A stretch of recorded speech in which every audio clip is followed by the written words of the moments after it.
Tell them run it all. What is going on? What is going on? Everybody in the house, what is going on? Wake up in Cleveland every single morning. I wake up, flex, thumb down now. Check, no drip, this wet. Tell them run it all.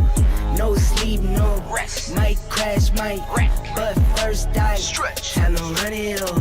I wake up, flex, thumb down now. Check, no drip, this wet. Tell them run it all. I wake up, flex, thumb down now. Check, no drip, this wet. Tell them run it all. What is going on? What is going on? We are running way too hot right now. Let me just shrink some lighting here. Too much light in this room. That's better. That's better. What's going on, everybody? It is your man, Cleveland Terry, and as we adjust, as we proceed. Okay, that'll work. That'll work. What is going on? It's your man, Cleveland Terry. We are. You know what? It's what I noticed as I was watching the videos back after the show, and I feel like it could be a little louder. So we're just gonna bring it up a little bit here. Get these audio levels up just a tad. So when people are watching it or listening to it in their cars, they don't have to turn the volume up just too loud.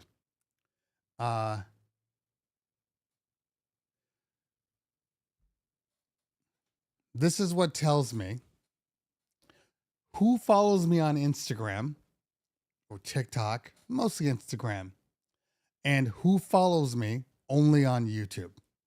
It is this very strange thing. It's a very strange thing because I try to tell people, you know, these things.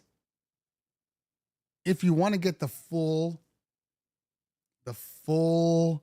encapsulation of all things that I do, you need to be following me on more than one social media. So we have the YouTube, obviously, which is great.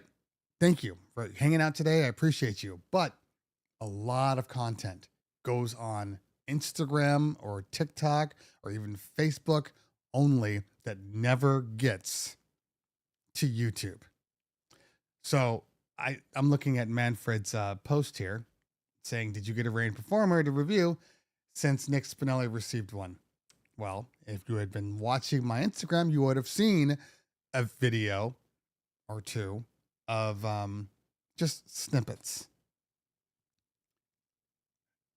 Thank you. That's what I thought. I thought the same thing, Max. I thought the same thing. I'm looking at it and it's acting weird. So hold on a minute. We'll get it figured out. Let me bring up the lighting a little bit here. And let me it's clicked on me though. That's what's funny about the whole thing.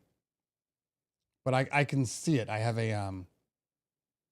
a focus meter on my screen and it shows me when it's trying to do things. So I can see the same thing that you can see. So hopefully that fixes it. It's probably just, you know, struggling with just the lighting. It is what it is. You know, walls green, I'm black, not enough contrast. It's getting confused. I get it. It happens. So what I was just saying just a second ago was so you need to follow me on my socials. It's easy. It's just Cleveland Terry with an underscore. But if you type in Cleveland Terry, I'm the only one that comes up. So make sure you're following me on there because then you'll see things. Priyan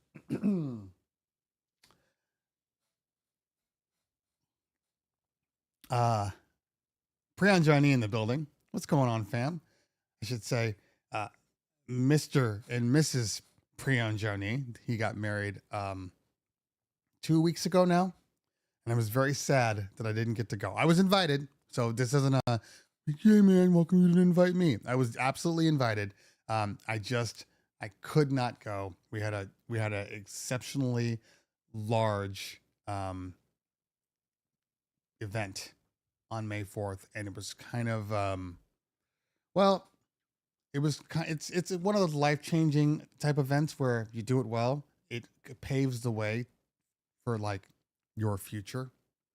And unfortunately, this particular day, it fell into that. I've spoke about this before, but we had to do a huge, excuse me, a huge AV install, and well, since we've done that install, we've gotten like a lot of bookings for it.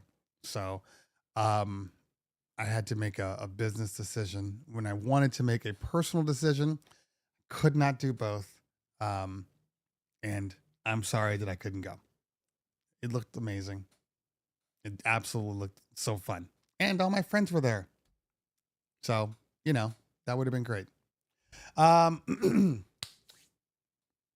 Your Party Planet lightsaber centerpiece idea was an amazing hit.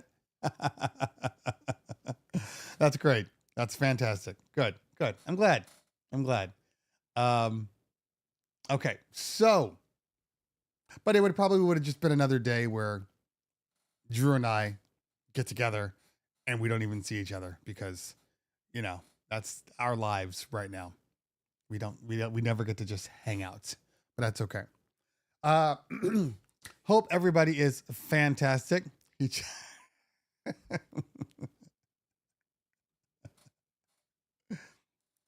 I had a friend once. It wasn't even a friend; it was a relative. And I love this. I love this family. I love this family. But it was. I can't remember exactly what it was, but we were traveling. I think for dance. I think it was one of like the nationals or something like that. And they had their. I'm not going to say they had their the mitzvah, and they were coming out here, and they were like, "Hey, you should, we're having our mitzvah on this day," and we're like, "We can't go. We have stuff going on. We have other priorities." And needless to say, they were very angry to us. Now, I've never shared that feeling. Like in my mind, if I invite you to something, even if you're our family, and I think it's your job to come because you're family. If you already have things lined up, or things that you can't afford to change, or then you gotta let it go. I would let it go. If I invite somebody like I can't, I'm doing this. Hey, say no more. It happens. We get it. I've never understood the whole. You have an obligation to go because you're family, and that's what family does. Like, I'm not doing those. Anyway, this is Tech Thursday, DJ Tech Thursday. Obviously, if you have any questions, you can go ahead and put the ask in front, #ask. That way, when I filter it out and I can filter by ask, it makes it a hell of a lot easier to see. So, hit that #ask before you ask your question, and then we will go from there. Where did my text messages go? But first question I did see, I will answer this one right now. Rain Performer. The Rain Performer has not been released yet, so I am under embargo. So there's no information that I can give any of you on the Performer. Yes, I have one. I have had one for a while now.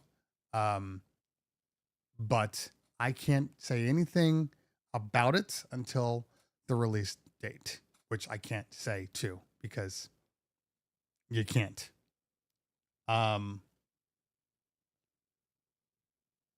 Sorry. Nobody's going to tell you anything except for the people. Now, look, I don't have any personal animosity towards anybody that is receiving product or that's dropping Instagram reels or anything like that. I don't have any problem with that. Okay. But I will say this. A lot of people aren't reading. Okay. There's a lot of people that are saying stuff or are putting stuff out there like cats out of the bag. Might as well. They're there's a reason we're allowed to post certain content, but there are restrictions on what we can post. So it's frustratingly hilarious when I see these videos from people that just didn't read the email from the company that tells you what you can and can't do. It's not complicated. It's not complicated. Just read. Uh, It's very funny to me. But when the board comes out, um, I will review it. By the time the board comes out, you will have the most exhaustive video you've ever seen. That's what I'm saying. I'm going to stick by it. There may or may not be. You know what the funny thing about this is? So the only reason why I'm doing this is because I don't have a case. But this is what's funny. Ugh. Okay, so this guy right here is the performer.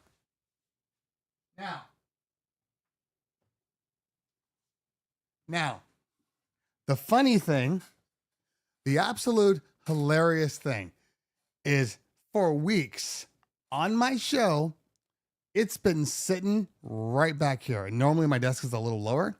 So it's been sitting right there, but you can't really see what it is because it's flipped around. But it's been sitting right here because I don't take it out. I've taken it out, but like I said, I don't have a case for it yet. I was hoping that these guys right here, I was hoping that these guys were going to be able to, did you people, guys, what part of I can't say anything until embargo are we confused with? What part? There will be no details. There will be no details released. I'm sorry, Angelo. That's just the way the world works. But I was hoping that Jetpack would come out with their Glide 2.0 that should fit a Rain 4, which means it will fit a Rain Performer. So I can take it out a little more. But I mean, obviously it's exposed. I can't just take it out and carrying it around, which I've done. You know, when I know that I can control the environment. But when I can't, it's a little harder. Phil Tan in the building. Yes, that is accurate. I'm fully aware of that. Okay. Can we create? No, we cannot. Sig 310 says, what is the best speakers for small party gigs? Okay. This question is is completely subjective. Completely. And it depends on what you consider yourself as a beginner DJ. Depends on your budget. Depends on the small party. Depends on the gig. Depends on the size. Depends on what you're trying to do with it. So give me a little more information. And then that way I can try to determine. But I mean, I always say the same thing. First off, I mean, your budget needs to be set so we can understand where you are at, because it could be the difference between going, okay, well, you know, get yourself to 15-inch speakers, versus, oh, this you're a real beginner. Okay, get yourself a couple of Mackie Thump Goes and call it a day. So it just depends. It depends. Okay. I see DJ G Kenny in the house. Kalo is in the house. Philip Tan. Who else? Stop. Who else did I see? Mixmaster G. Rion Johnny. Why won't this thing stop resetting itself? Okay, hold on. Or scroll to the bottom and let's do a quick pause. Hold on.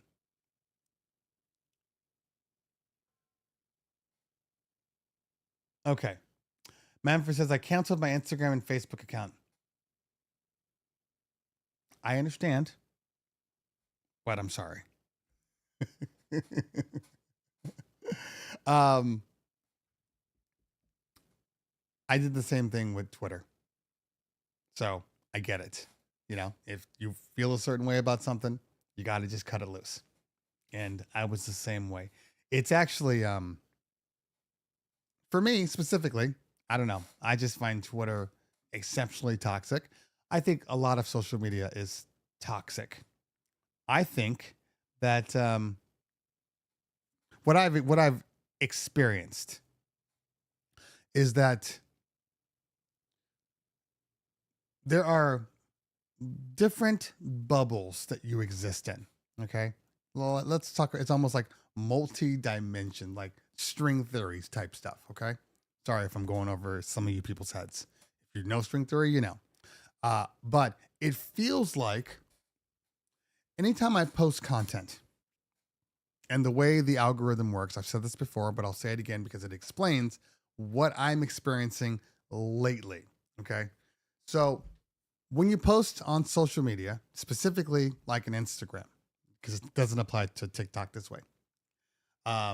When you post to Instagram, Instagram will take a look at your feed and it will say, okay, this post is out there.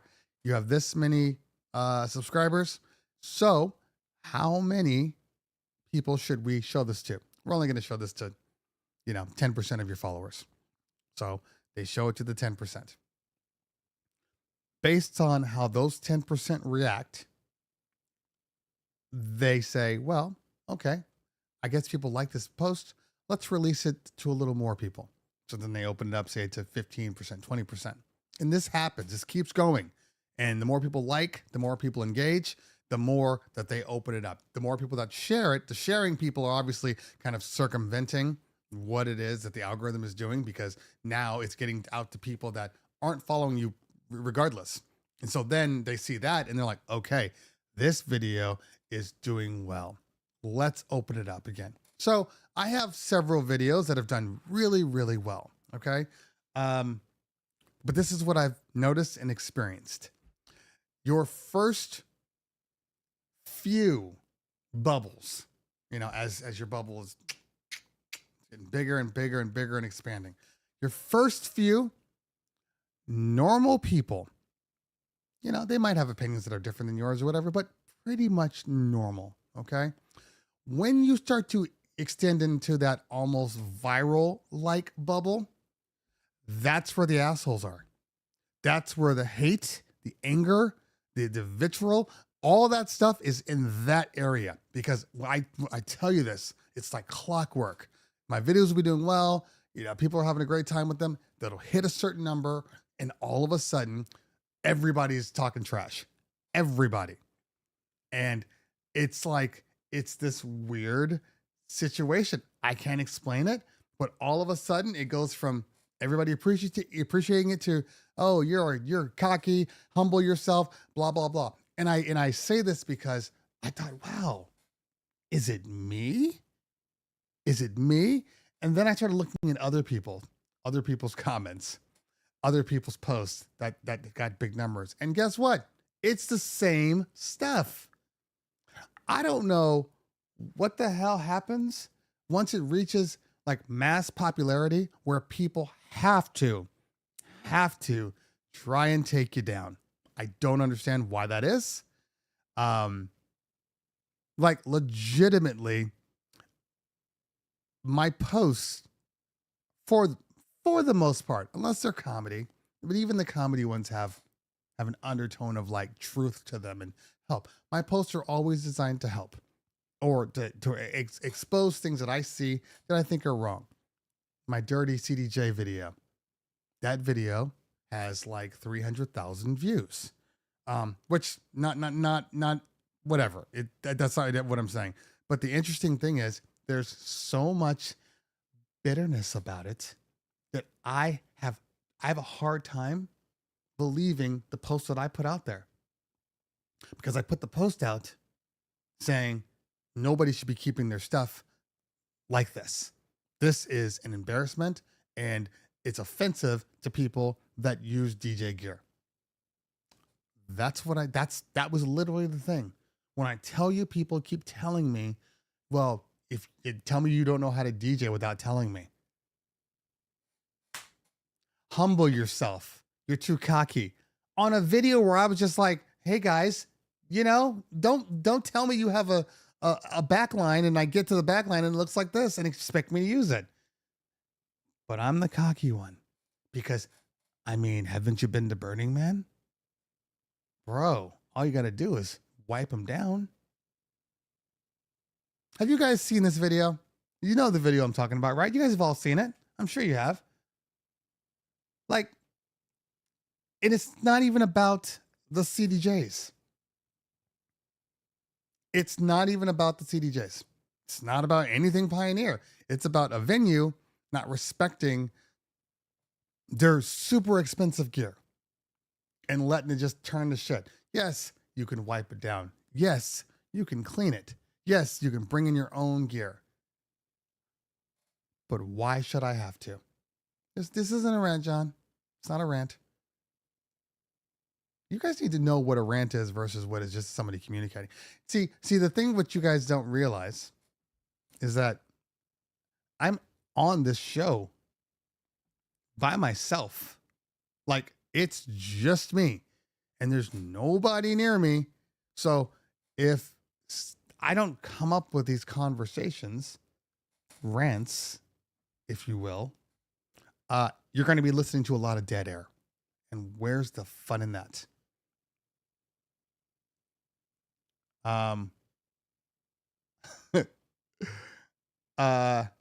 Okay. Jazzy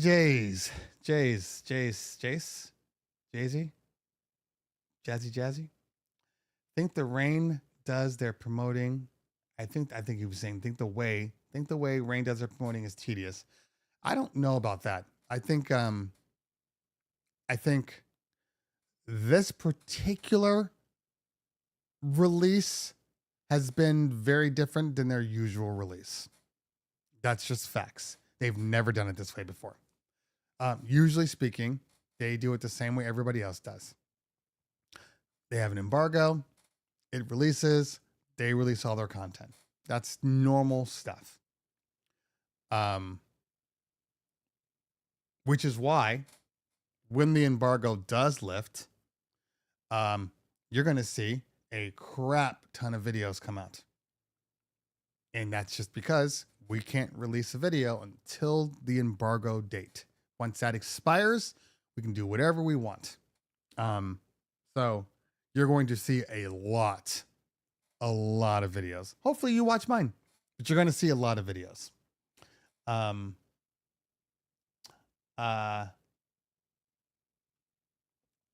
I enjoy the guerrilla style marketing. I always feel like I'm the first to see it.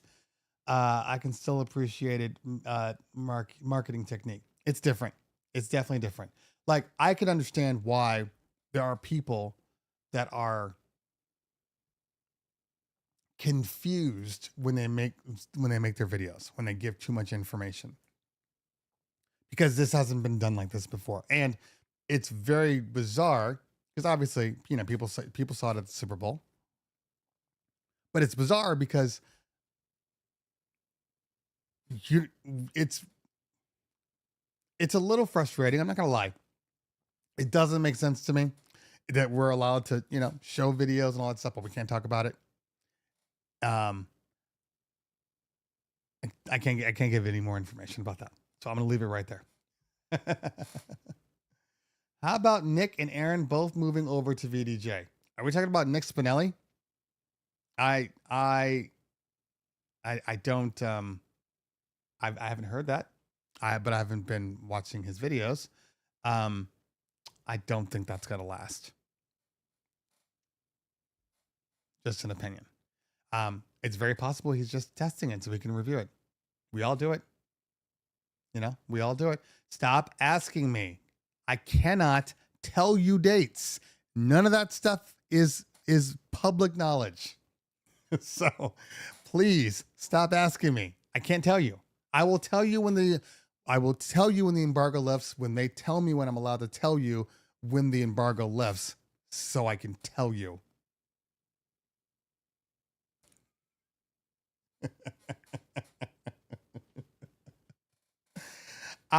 Oh God, here we go. Here we go. Why the VDJ hate? Did I say anything that was hateful? You VDJ people are so hypersensitive. Anybody that says anything about VDJ doesn't rave about it, you guys are like, why don't you like it? Why don't you like it? I don't have a problem with VDJ. VDJ is a good software. I just personally don't prefer it. No hate. I just don't prefer it. Oh man, it's the same thing with the I just got a random RCF post. I can't remember where it was, but I think it was off the show from last week. And they were like, what, can you just be honest with me? What's your problem with RCF? I'm like, look, guys, I don't have to and again, I don't think RCF's a bad product. So I want to make sure I throw that out there. RCF is a good sounding speaker, and some speakers sound better than others. It has just been my experience that, and this experience applies to any type of device out there.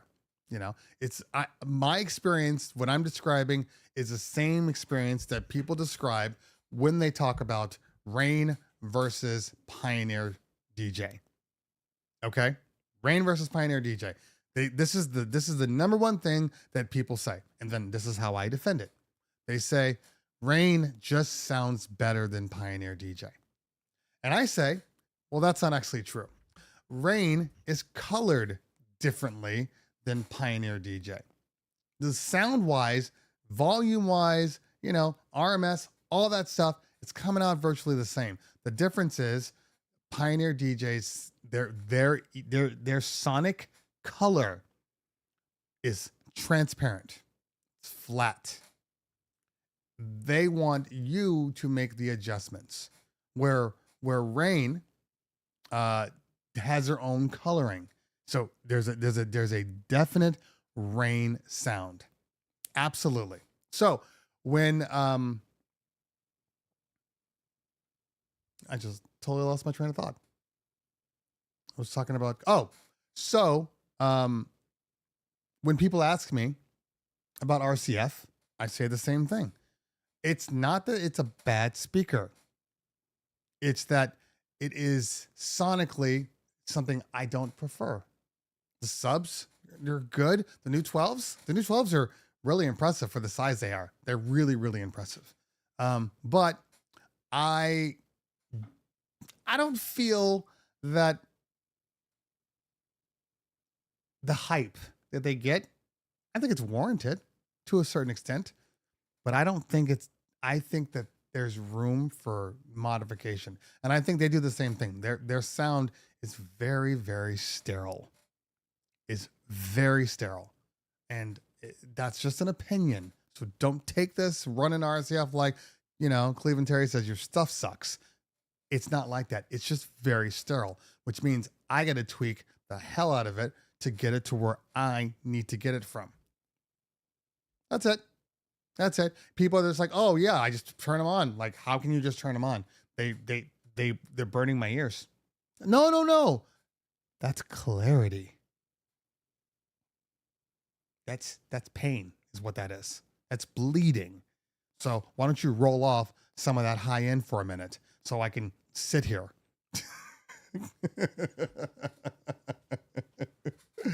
Oh man, I am just so to each their own. That's why I tell people, I don't know what LD does, and I saw the thing. Have I used the LD Andes? I have not, but I will tell you this: there hasn't been a single LD product that I've used so far that I haven't loved the sound coming out of it. Without tweaking, LD has a beautiful, beautiful sound. their engineers deserve an award because it's warm and full and just got a kick to it. It's good stuff. Those LD point source speakers that you can change the tweeter orientation. Yeah. I haven't used them though, but I don't question what LD does. You know what's funny about LD? I'm going to break out the computer because there's something that they're doing and they're not doing here. So let me get to the video. By the way, make sure you guys like the video. Oh, DJ Kova in the house. What's going on, fam? Good to see you, man. I have to download a Kova video. Let's see if he sent it to me. Let's see if he sent that to me.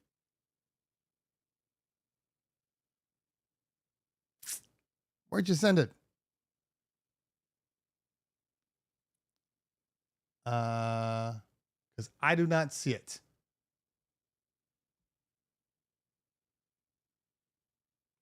Yeah, I don't see it. The last one I got from you is the Music Academy. Oh, it's on the Music Academy. Okay. Got it. Got it. All right. So I'm going to pull this in. I'm going to throw it up real quick so everybody can see what we're talking about. Tomorrow, we will be, and Priyanjani, Mr. Priyanjani, because he's a real man now because he's married, like me. We're going to be on Tweak Music Tips doing another DJ battle. And if you did not see the DJ battles that happened last year, I mean, technically, is it last year? Early? What are we in right now? We're in May, so I think it was last year. They were so impressive. So obviously, it's on Twitch. So there was a lot of Twitch competitors that came out and did it, and it was just like a 1 minute, maybe 1.5 minute video. It's pre-recorded. You have to go in there in landscape mode, not to be confused with TikTok vertical. But they would go in there, and every week they would have a different competition piece that they would have to do. But mostly it's all wordplay. So they were doing wordplay, and they were knocking it out of the park. So I was one of the judges on one of them with PJ, and I had a great time. There was obviously different levels of DJing.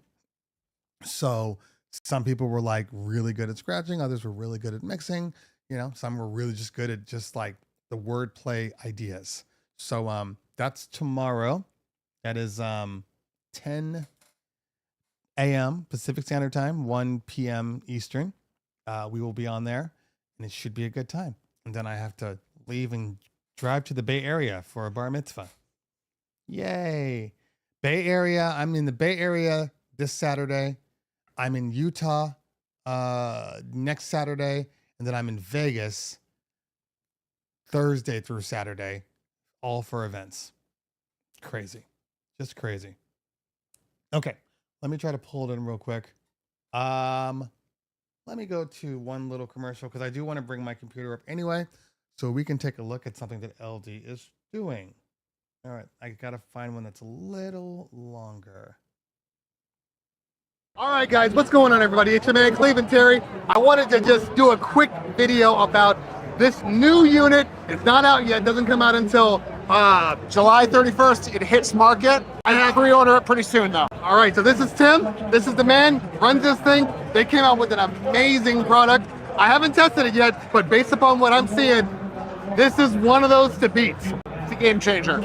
Moving platters. It's $700. What's up, everybody? How are we doing today?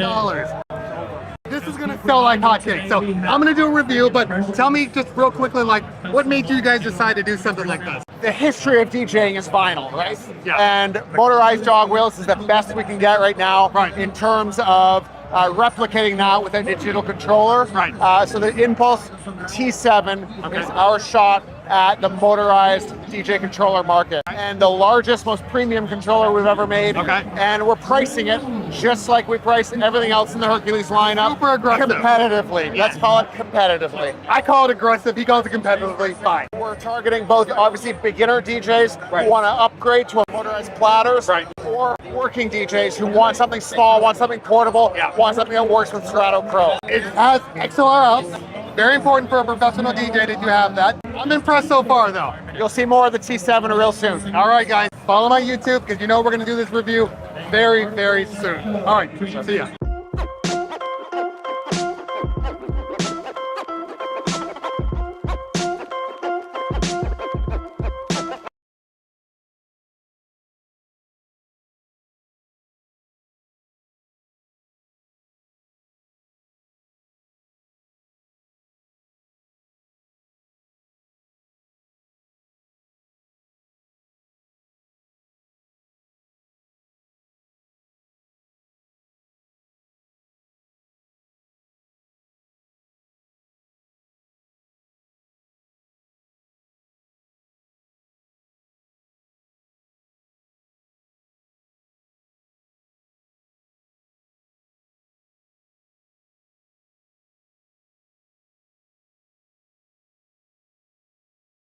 What is up, everybody? It's Chauvet Tweak Music.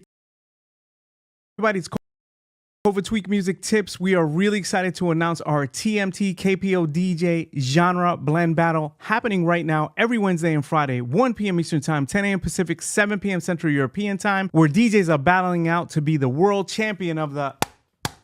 And the grand prize winner not only wins the belt, but they also win the Twinkly Light Wall. Check it out.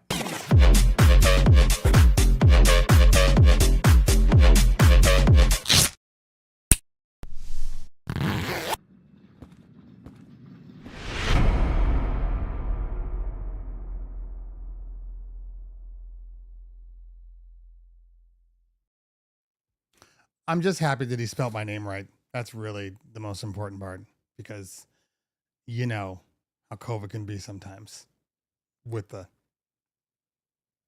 you know. So it should be a good time. Head over to Tweak Music Tips on Twitch. Come hang out with us. We have a great time. It's always fun in games. So please come over and enjoy. Okay. Let's get to some of your questions here. Let's see here. That's kind of what it is. It's like a new version of the blanket LED wall. Yeah.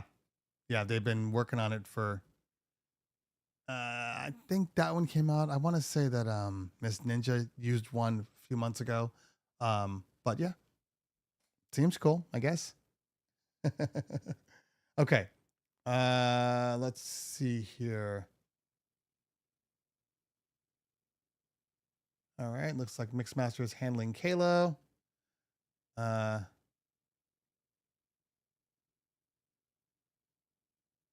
right, price on the name brands are always more expensive.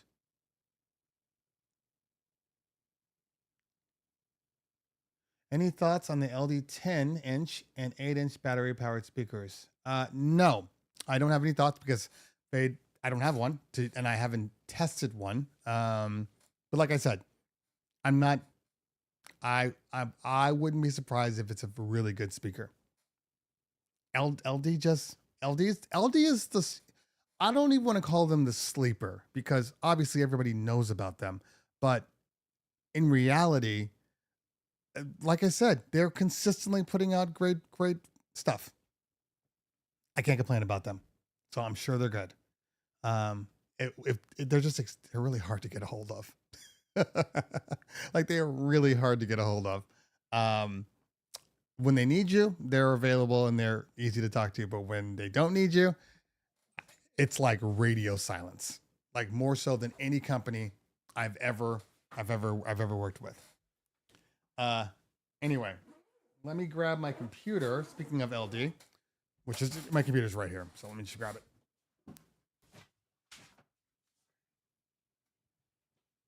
All right.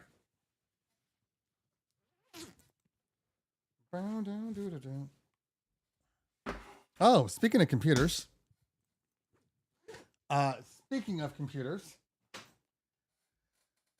Has anybody looked at the new iPads? They came out last week. When I tell you, I have an iPad M1. I have one of the original iPads and the original USB-C Pros. But when I tell you that I have never been more excited about potentially upgrading a product now than I ever have. Like legitimately, I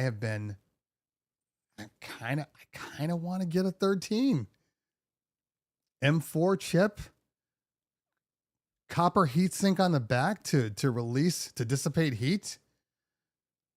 I know they're going to be coming out with new stuff. I have a feeling that this is going to be the first time this year.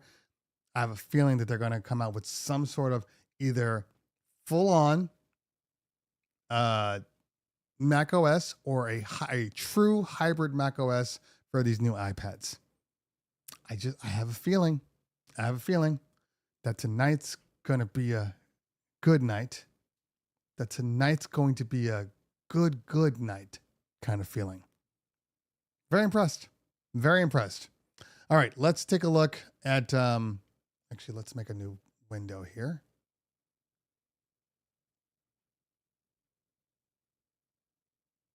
Okay, let's go to LD. All right, where's my HDMI cord?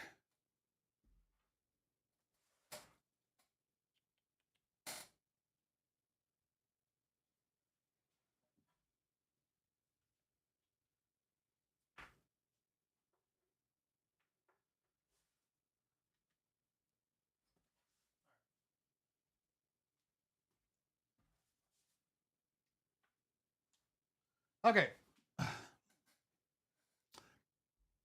Megawatt in the building. What's going on? All right. Let's get rid of some of these Amazon batteries. So many batteries. All right. Here we go. So they must be talking about these guys. Yeah, see, they didn't even contact me on these. They're very strange when it comes to things. I don't have an answer for it. I have a feeling that they kind of think that it's like not necessarily for DJs.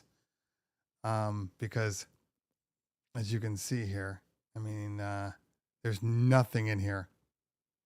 Oh, why are you frozen? Sorry, guys. Hold on.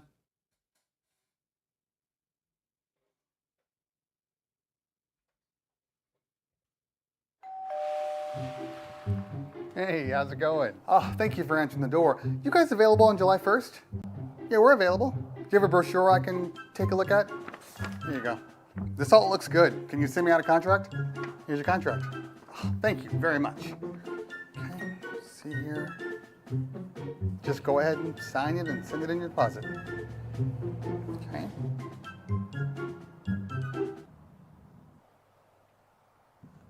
Are you gonna sign it?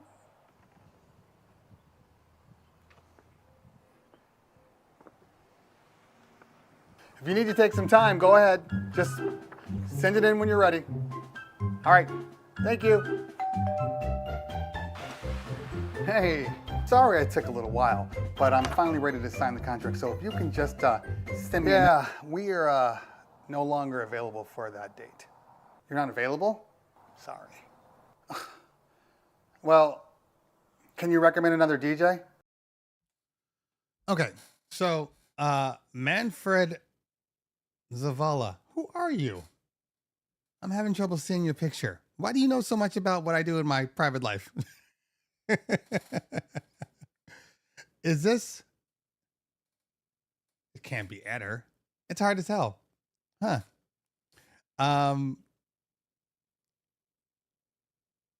Let me know.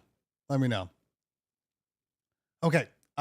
So this is what they have in mind for the speaker system. This 8 or 10. Obviously, it's small, but if you look at the places that they consider their stages. Hands-free motivation, music with friends, all day and all night, sing and speak, professional sound. What you don't see are DJs. You don't see DJs anywhere. And when I don't see DJs, that kind of tells me that we're not their target audience. Now, that doesn't mean that they won't work for us, but we're definitely not their target audience. I'm sorry, I'm looking at 3.5 at full volume and then 5 hours at full volume. This is not enough. That could be the reason why a DJ would eat away at this battery at 3.5 hours. Now, it is replaceable, so that's cool. But yeah, 3.5 is not enough, in my opinion. But cool nonetheless. This is what I have noticed. Let's see here. Let's go to. Okay. I want to go to.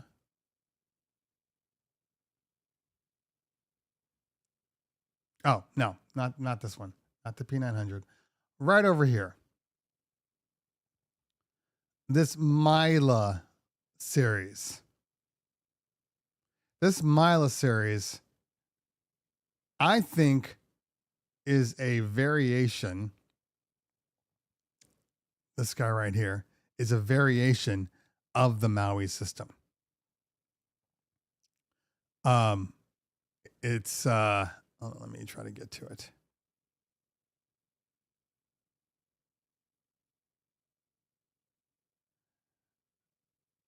This guy has I believe it has an 18 in it, and these up here are adjustable, so you can really, fine tune your point source. I mean, some of this stuff's insane, but I have never seen this system anywhere. Now, people are saying, where is the G3 44s? I don't know, man. I feel like this might be their version of the G3. They might still come out with a 42G, but very, very interesting.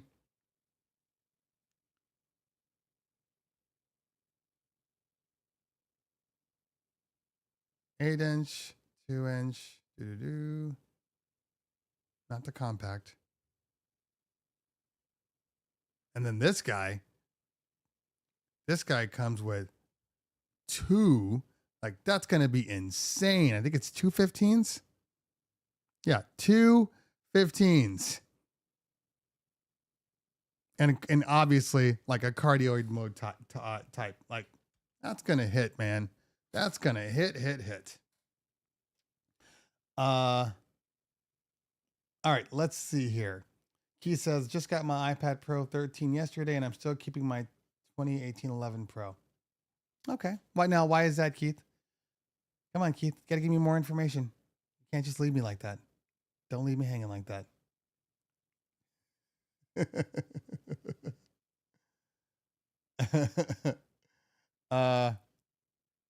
Matthew in the building. What's going on, man? Good to see you.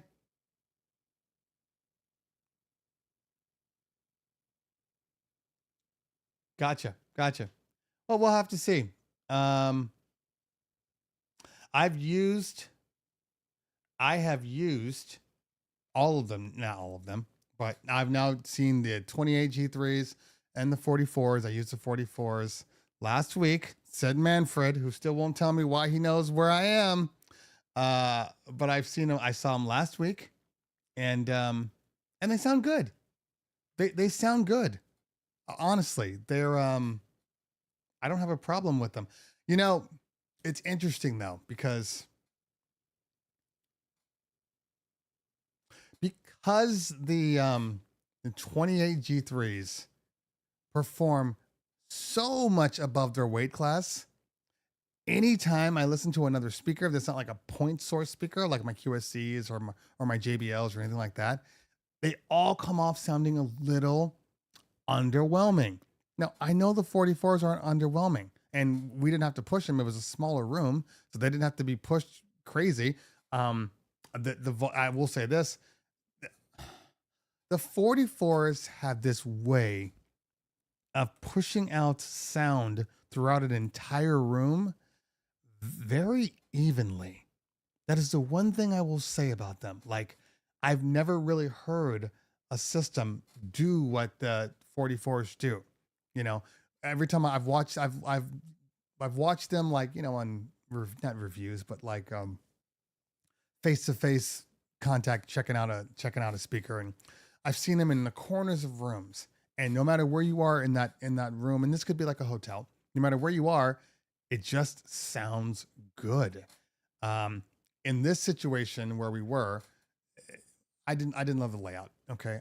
I had my I had my son's bar mitzvah at the same venue, and I did not set up the way they set up, because rooms are important. Should we talk about rooms a little bit, and then we'll go back to like the iPad and stuff.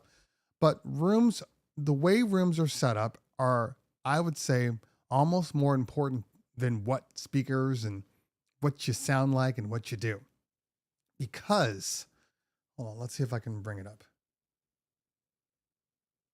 Maybe they'll have a layout here.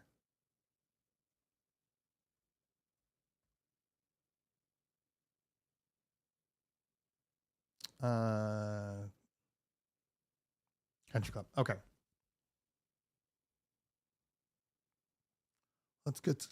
Stop asking me. Okay, so let's get some pictures in here. All right, this is, let's zoom in a little bit. This is the place. That's the golf course. It's gorgeous. It's gorgeous on the backside. This is the center where everything happens. And all right, so this is, how dumb is this guy? This is, let me make it a little larger here. Get it out of my way. There we go. So this is the room right here. Now, you see where this dance floor is? Well, this is where they normally set up everything up, because obviously here's a crappy basic table over here. But the funny thing about this room is, let's see if we can find another shot, is this is a part of the room too. So as you walk into the main doors, you're walking in, so the doors are over here. You walk in, and then you enter, and then if you look to your left, the room looks like this. So it's an L-shaped room. What we did that was different from the room is we set up in the corner, and then we had kids on this side and adults would follow through all the way to the back. Now, I'm trying to find one that shows it a little better.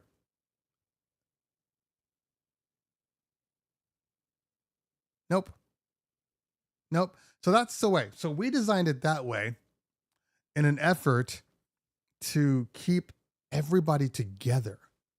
Because what happens is, the way the room is set up from the upper that I showed you, what happens is that, hold on, let me get to the other one. There we go. Okay. What happens is,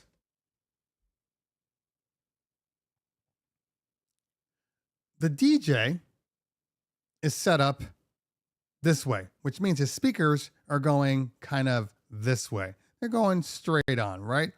Now, the good news is if you were a guest at one of these tables, you're not being hit by speakers. So that's the good thing, I guess.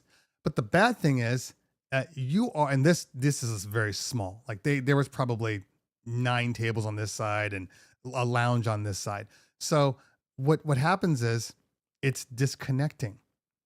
So your sound is over here, but if anybody's on this side or toward the back, your sound is, considerably lower than it is then. So there's no There's no reason or justification to get people to get up and walk all the way to the dance floor.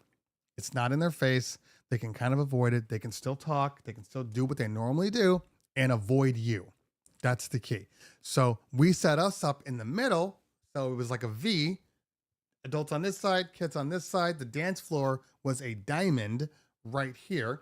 That way it all intersected.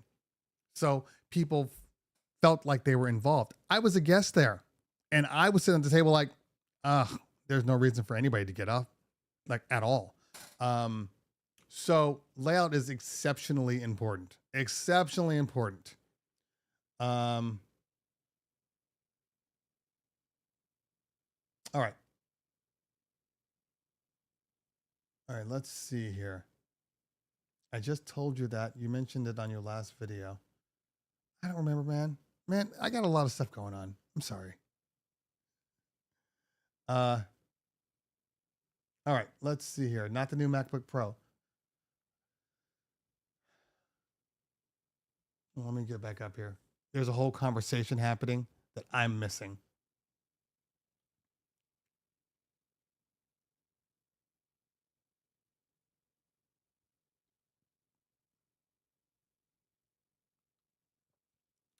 All right, let's see here.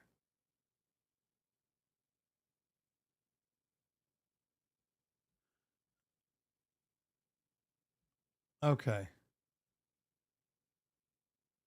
Just wish Apple would get on board with Lenovo, Micron, and iFixit for DIY repair, new laptop memory. Yeah, don't get me wrong. It'd be nice to be able to do that, but that's not where we are anymore. You know, we're just not there. You know, we are in a buy what you need, but make sure your need extends beyond today. You know, so like my MacBook Pro M1, I don't even remember what I have.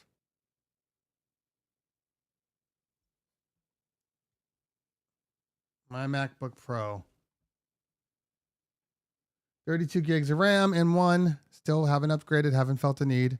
Still on the older OS, haven't felt the need. It's 2 terabyte, 32 gigs of RAM, and it's the Pro with the 10 core. At the time, it was the middle of the line processor. So it was not the middle of the line. It was the processor right before going into the Max because I did not want the Max on a 14. All Pro use, better than carrying too loud. Yeah, I know. I do the same thing, but I'm just curious as to so do you not have a computer? You just have your iPads for DJing?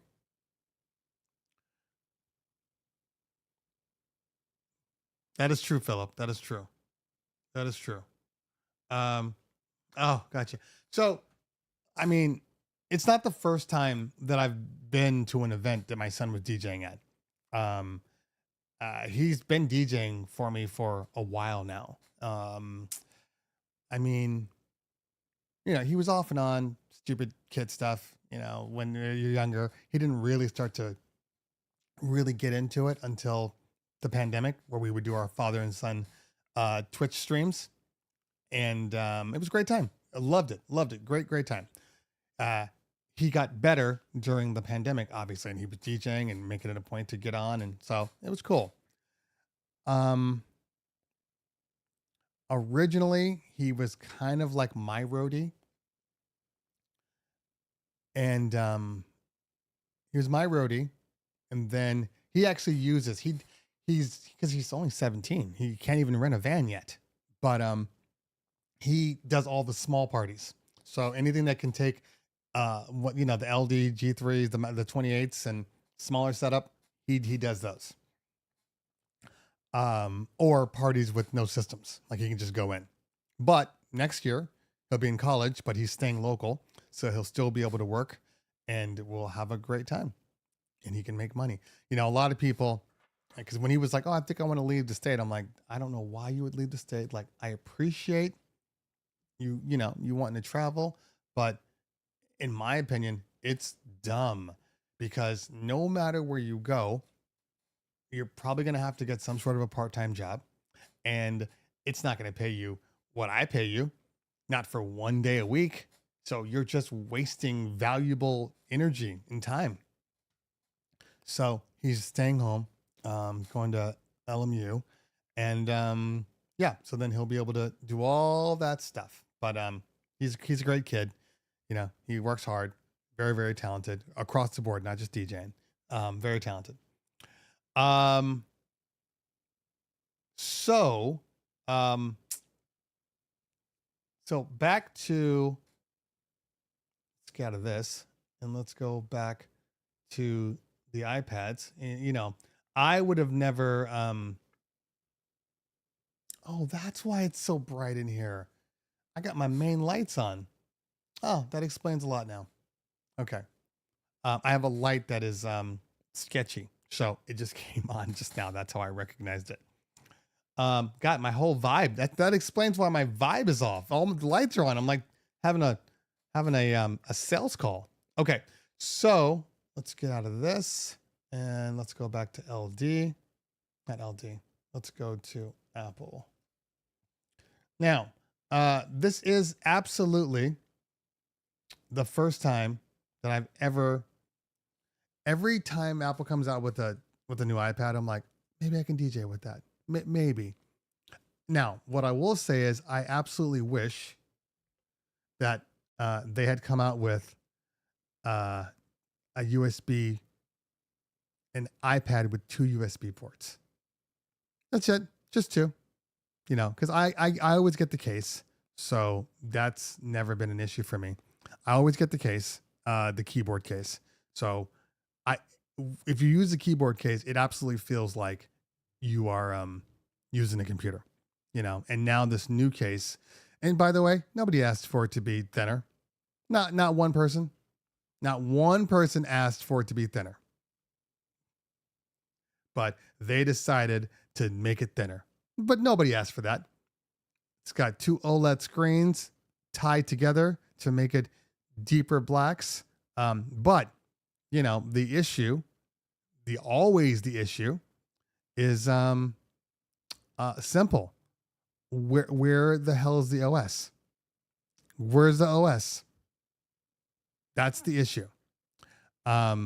Because there's no reason that this can't be a touchscreen MacBook. There's no reason whatsoever. But I love my MacBook. I take it on all the meetings. I take it, you know, when I'm out. I use that a lot instead of my computer a lot of times because it's just easier and it's smaller. The footprint is smaller. So there's a lot of reasons why they work. But I'm looking at that 13. I don't know, man. I don't know. This could be it.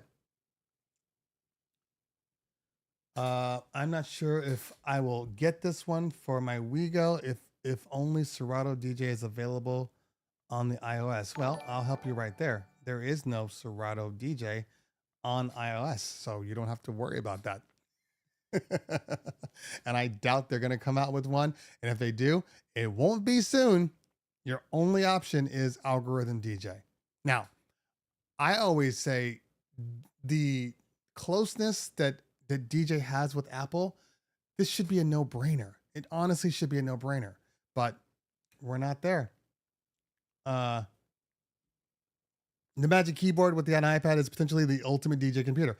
Absolutely. And they made my biggest issue with the Magic Keyboard was with my 11. When you put the Magic Keyboard on, it doesn't change the dimensions. It still fits and everything, but that keyboard was heavy. It was a heavy keyboard. So it wasn't something you would just kind of run around with. Like, I take my iPad off. I'm like, oh my God, I forgot how light this is and how nice this is. And then you put it back in the case to do actual work. And then you're a little frustrated because, you know, it loses the options. I've never had the 13, the 13, the 12.9 when it first came out seemed humongous. Okay. Honestly seemed humongous. Then they came out with the 13, still seemed big. But here's the thing. This is the one thing I will say. This is the 15. Okay. The 15 has, they shrank the bezels on the side. They made it with titanium. They lightened it up. I never wanted,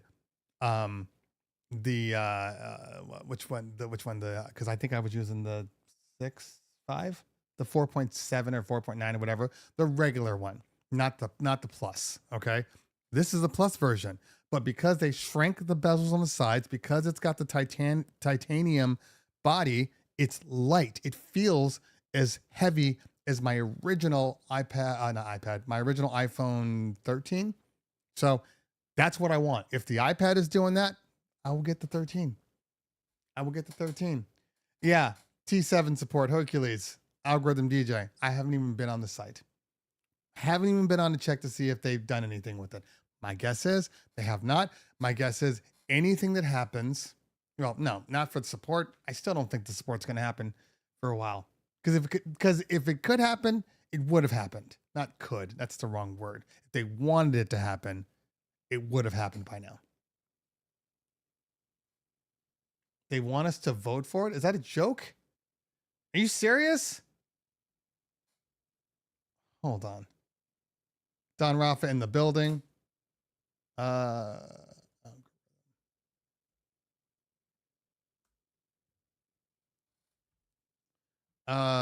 Let's see here.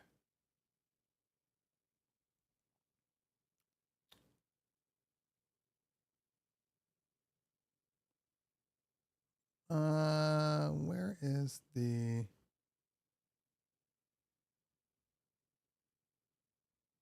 Where?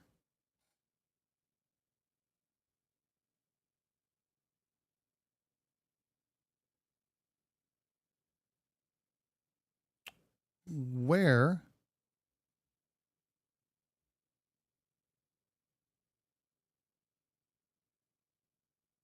There we go.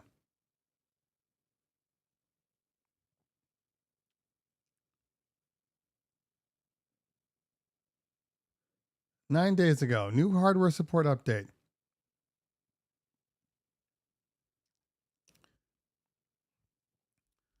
Okay, so they hear us loud and clear.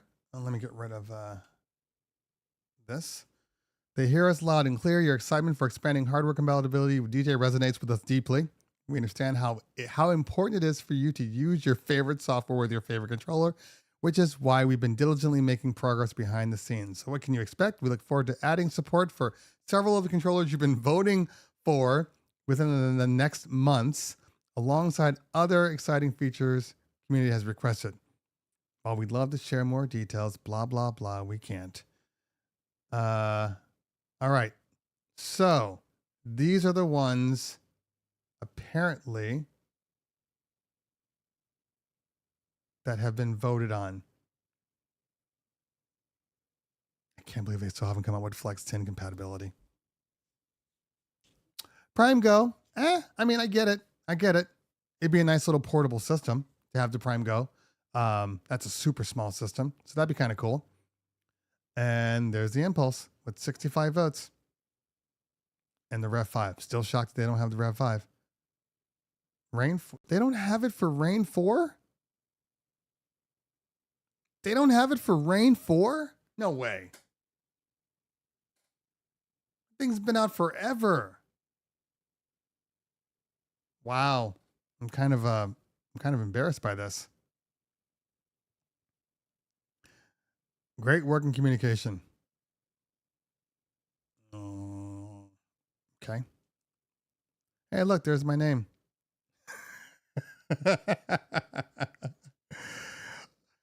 Now these integrations, you'll have all the big influencers waxing lyrical. Digital DJ Tips, Crossfader, DJ City, Cleveland, Terry, Nick Spinelli, DJ Lab.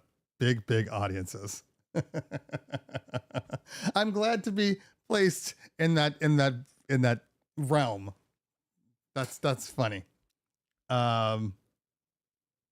Anyway, and can't forget Mojax. Okay. So that means they're working on it, but it's not there yet. And it looks like the order of importance is the order that this is going on here. So that means the Flex 10 is going to get it, which I thought would have. So, I mean, it feels like they just stopped making MIDI mappings. If they haven't even done the Flex 10 yet, they just stopped. So they have no Flex 10, no Rev 5, no Rain 4. Like all of these devices, Roland DJ 707. Like all of these, some of these devices are old. Anyway, so hopefully that means they all come out at the same time. That's my hope anyway. But you never know. You never know. That's very. I mean, it's positive, but sad, but positive. I hope that I mean, it's what, May 16th right now, so what do you think? Maybe by like end of June, maybe. Are working DJs actually a significant portion of algorithm DJ's user base? I was under the impression that the actual majority of DJ Pro subscribers are folks just mixing. I don't know, man. I think that okay. My thoughts are this. I think there's a lot of DJs that own or subscribe to Algorithm DJ. Everybody talks about it, so they go and pay the $50 per year and get it, right? I think there's a lot of people like that, but because they don't have support for all of their hardware, it just sits there. It just sits there. But I think we're at a point where there's a lot of people. There's a lot of pro DJs, and now that Angelo, is running their marketing, and they got Scratch Pickles and Revolution and all these DJs that are amazing, that are using it. Qbert uses it. All these people. I think it's just a matter of time. But honestly, remember, it's not just about do professionals use it. Professionals don't use it. A lot of professionals don't use it because of people like me. People like Nick, people like DJ Lab, people like Digital DJ Tips. We don't sell it because it's like it's the best. It is legitimately probably the best DJ software that nobody uses. Everybody knows about it, but just people don't use it. It's not. I don't think it has anything to do with Serato because, like, as I said before, you can use your Serato database for DJ. So it's right on their computer. There's no reason why they can't. But the frustrating part of I can't use it on certain things, it messes with people. It absolutely messes with people. I have said if I knew, and look, I'm different. I'm an anomaly, not for any reason that's not like you guys, but I just have a lot of gear and I review a lot of product. So I can't get stuck on one OS or one DJ software because, for instance, like the Rain Performer behind me, what am I going to do then? I got to be able to DJ with a current database because I'm going to be using these things on actual events. So I need to be able to use it. And something like a Rain Performer, they're not going to come out with a mapping for the Rain Performer. Even if the Rain Performer came out today, that mapping, Virtual DJ would have a mapping yesterday. Don't ask me how, but the product is released tomorrow. Virtual DJ has a mapping today. I don't know what kind of witchcraft they have at Virtual DJ, but it's really, really impressive. But DJ, on the other hand, even if they come out with the Rain 4 MIDI mapping, it's not going to work for the Performer. Yeah, they have to just make a couple of tweaks, but they're going to have to adjust for the jogs, and that alone might take them longer than expected. Because as far as like the other things, I mean, it's virtually identical, the 4 and the Performer. So you should be able to just MIDI map over and then take the same, MIDI mappings you have for the Rain 1, and then import those for the jogs, something like that, I would think. But I'm also not a programmer, so I could be talking out my ass right now. Have no idea. But that's kind of my thought progression here. I mean, they have a mapping for the Rev 7. So the jogs are virtually identical. So they should be able to take whatever they learned from the Rev 7 and apply that to the jogs on the Performer. This is why I didn't get DJ Pro for my RAID 4. If VDJ went to iOS, if VDJ went to iOS,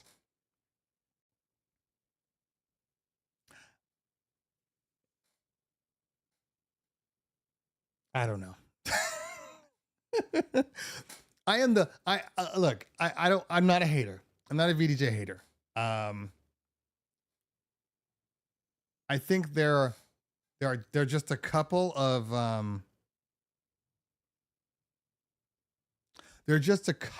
little things that I don't think they're ever going to change. That I don't personally prefer. That's it.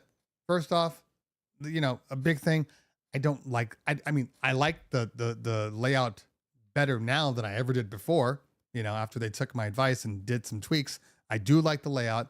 The coloring, not a big fan of. I can get used to it. It is what it is. It's just not my cup of tea. It does work with everything, so that is 100% a plus. But there's a methodology for how the DJ system, the DJ software operates that goes against how I DJ. One thing in particular that I can't stand, I can't stand when software companies do this to the controllers. The biggest deal for me is instant doubles. All right. So instant doubles, you guys know what instant doubles are. You do a double click, whatever song is playing on one deck goes on to the other. Once you instant double, the software overrides the hardware. And this is on any DJ software out there. It overrides the hardware. Okay. So it doesn't care what fixed point your tempo fader is set at. It's just going to adjust. Okay. And then you have to kind of do the pullback to kind of reach the point and then go from there. But when you do instant doubles, I can't think exactly. It's been a while since I've used it, but there's a quirkiness to it. I got to think about it for a minute because what it does is frustrating. I figured out the whole disregard pitch, where you load a song and if it's on a pitch and you had instant doubles on, it'll remember that pitch almost, and then you have to readjust. I can't remember exactly right now, so I'm not going to say something that's incorrect. I have to open up and load it in because it still does it to this day. But that one little thing drove me nuts, and it affected the way I DJ'd. I'm like, I don't want this. I got to be more specific. The one thing I truly like about VDJ is the mapping for hardware. It's incredibly simple. Yeah, that's true. That's true. Are you still recording your DJ sets or practice? No, not really. I only record them if I feel the need, but no, I don't really record them anymore. It just depends. It depends on the situation. That's all. If I'm shooting video, I typically record them because I compound them together and have better sounding videos. But what do instant doubles do for you? Is that a trick question? Okay.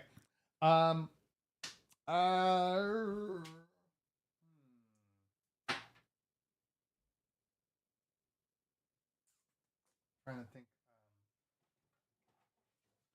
I can't actually use the rain because embargo, so I can't really show myself utilizing it. That's okay.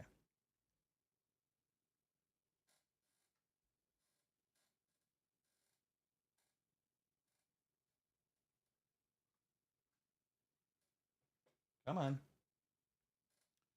Oh, there's my good old adjustment. Okay. I don't know why the black magic is up here. I'm not even using it. I got too much stuff up here. I have a box full of DeFis. Okay. Now, what is this? USB-C. USB-B, I should say. Hold on.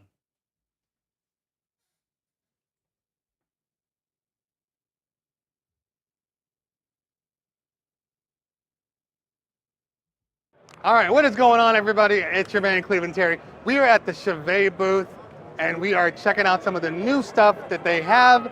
First off, I gotta talk about this guy right here. You know what this is?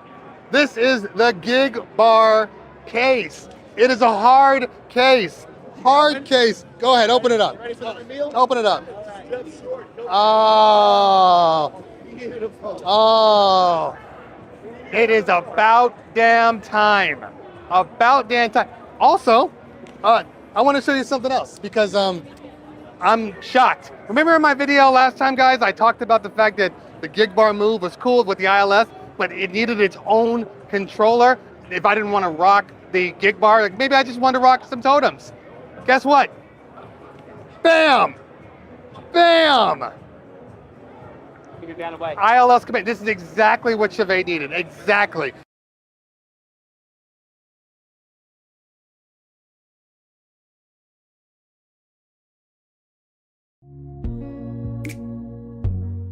Will I do a review of the black hole audio? Oh, no. No. Nothing personal. That is just a whole nother animal. I am not into that. There are definitely people that are better suited for that. Okay. All right, let's see here.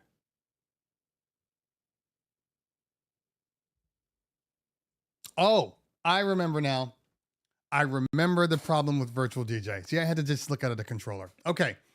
Here's my problem, simple problem with Virtual DJ. And you can't change it, and then we'll talk about, instant doubles. My problem is as you're DJing with turntables, when you do an instant double, it disregards the fader placement, the pitch, disregards it. If you use turntables, and let's say you grew up and that's your thing and you were using turntables, on a turntable exactly where you need to go or you need to adjust to, to get it to do the instant double. But it disregards your fader. So now you have to do this weird thing. And it's this whole thing where nothing is where it's supposed to be. And I like knowing that if I put it on the 2 hash, that's a certain tempo and vice versa. And it was disregarding the turntable. And when I brought it up, they're like, oh yeah, that's the way it's supposed to work. And we're not changing that. And I was like, well, that alone, I can't use your product because that's really, really annoying to me. That was my issue. And I'm sure. All right, let's see here. Serato. Now, for me, there are a couple of reasons to use. I have way too many Serato DJ Pro applications. The good news about reviewing products is very simple.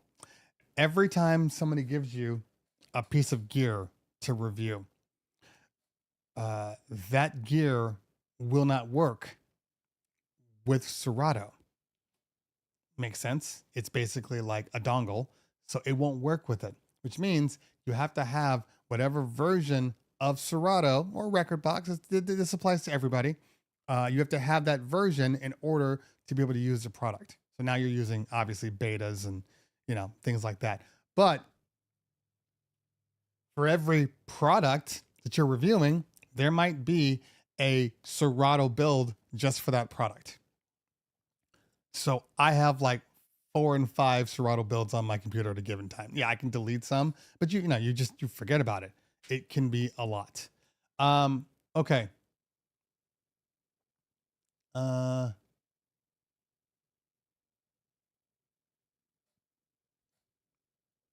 Okay. So, instant doubles. Why would we use instant doubles? Well, I use instant doubles a couple of different ways.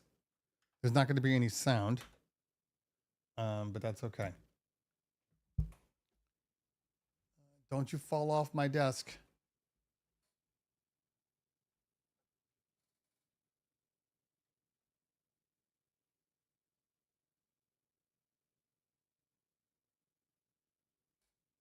Don't you fall off my desk. Okay. So, 2 reasons. 1, emergency. Well, actually, there's probably 3 reasons that I use it. Okay. I can get myself off of here. Reason number 1, emergency. I'm playing the track. Everything's going well, except for my faders are way hot. And I'm on this side over here. I'm playing the track. And for whatever reason, my right deck or my left deck say is not working. Okay. I instant double to the other side, and then that gives me that. Okay. Can I do overhead and both?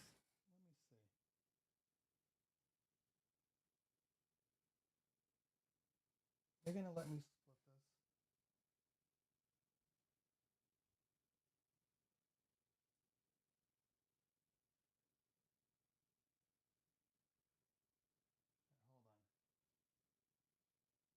Hold on. That's volume. Ah, there we go. Okay. I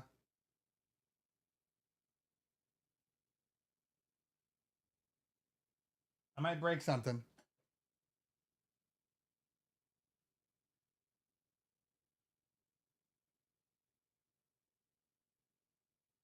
Oh, picture in picture. There we go.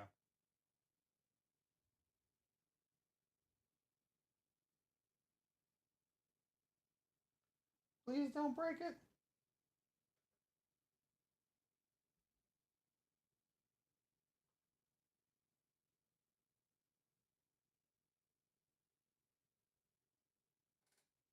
Oh, all right, hold on.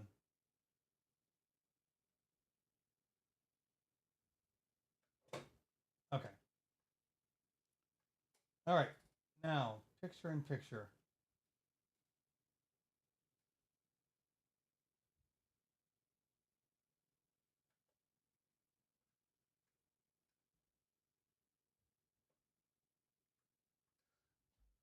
Ah, there it is. But my picture in picture does not need to be that.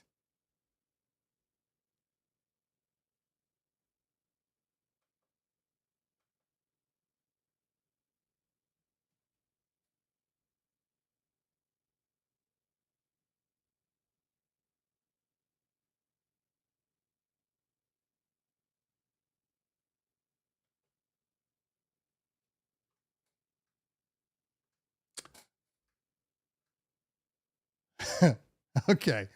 We're, we're, we're almost there. All right, picture in picture.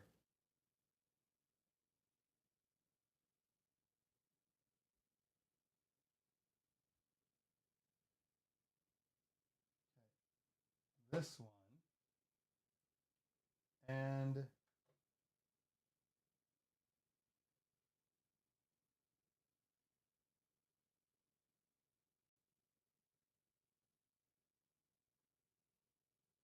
okay, there we go. A little small, but that's okay.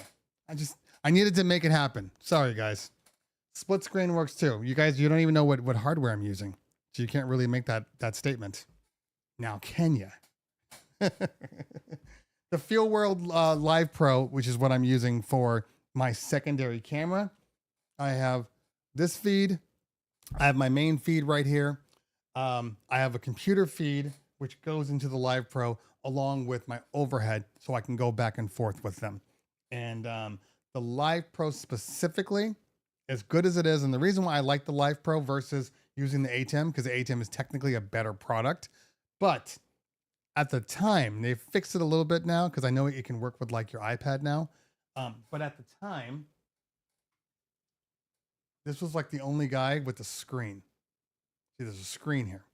So I can see exactly what's on my content and then flip it quickly in order to do it. That's why. But now you can use an iPad, which is maybe what I'll use my 11 for the ATEM. Okay. All right. So, first one. Yes, you got a busted deck on one side. Okay. It's malfunctioning. It wouldn't be the first time that this has happened.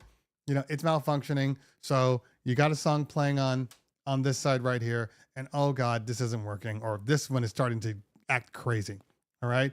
I can instant double this and then take it over to that side and not worry about this. I can still, you know, while this side is playing, I can still load this one up, let's say in internal mode, and, you know, load a new song in internal mode and, you know, hit the sync button, get it working properly. And then when it's finally ready, I can quickly fade over, instant double, and bring it back over there. That's one reason. That's one way. Okay. Second way is, depending on how you scratch, okay, and what type of scratch you're doing, because not everybody is perfect in every way. Okay, we can't all be Prionjonis, all right, or Scratch Bastard or anything like that, who's like ambidextrous. Like we're not all that way. So when I scratch, there are scratches that I do better than others depending on the side I'm on. So if I'm on this side right here, you know, this is my dominant hand. So I can do, you know, militaries and scribbles and all of these things, you know, all that stuff from this side. A little bit of transform, but this hand is a little weaker. So I can transform, but not as good, or my transforms are much slower. On this side, I can do transforms. I can do transforms, you know, everything that every DJ wants to do to show off that they know how to scratch. Okay. So I can do it all on there. So if have a song on this side, because, you know, you're DJing, whatever, you get it on this side, you're like, oh, great. Well, this side's playing, but I want to do a baby scratch on this side. So you instant double, you take it over, and now you can do your thing. Okay. And then, the third way is for true instant doubles, meaning, you know, I take it down and I got a song playing on this side. I got a song playing on this side. You know, I mix into this one and now I want to go to instant doubles. I can double click it right here, speed it up. Now I can go back and forth with some doubles like so. So those are my three ways of utilizing instant doubles. I don't know if you guys have any other ideas, you can just throw them up there. But yeah, instant doubles are a godsend. Anyway, okay. All right, what is it? 12:19. Let me make sure. I know I have a 1 o'clock today. I know for a fact your package has been delivered. What was delivered today? It does not tell me. Okay. All right. So that's how I use instant doubles. And everybody's different, but I think the way I'm describing it is kind of common for most people. That's just a normal thing. Yeah, I don't know if you'd use them a different way than that. Okay. Nothing sounds better to a DJ than seeing packages delivered. Yeah, this is true. But also a little point of fear too, because for me, I'm just like, oh no, that's another thing I got to review. I'm so behind on reviews. Sorry. I'm going to be behind when I have like 45 events in the month of May. Like and then my kids, it's the end of the year, the school year. So my kids are doing a whole bunch of stuff. Obviously Sunday, was it this Sunday that was Mother's Day? Sunday was Mother's Day. Monday, I'm just trying to get back in the swing of things. Tuesday, like, all right, good. I'm going to be able to sit down. I have like 2 montages to make. I have, I got a couple of things to review. I got a couple of videos to shoot. I got a couple of videos to edit. And, but meanwhile, my wife's like, oh, Isaiah has a choir concert. You're going to go to it? I'm like, I already have plans. Like I got to go see a site visit. I had to go to Republic to go see the venue. And then at that point I was going to go see a DJ spin. So I already got plans. I'll go Wednesday because it's Tuesday and Wednesday. So Wednesday rolls around and I'm trying to get work done, but you know, the wife's like, I need you to get this and get this and get that. I'm like, why? You're not even going. Oh, I'm going now. So they went twice. And, you know, today I'm like, okay, today I don't have a ton of phone calls today.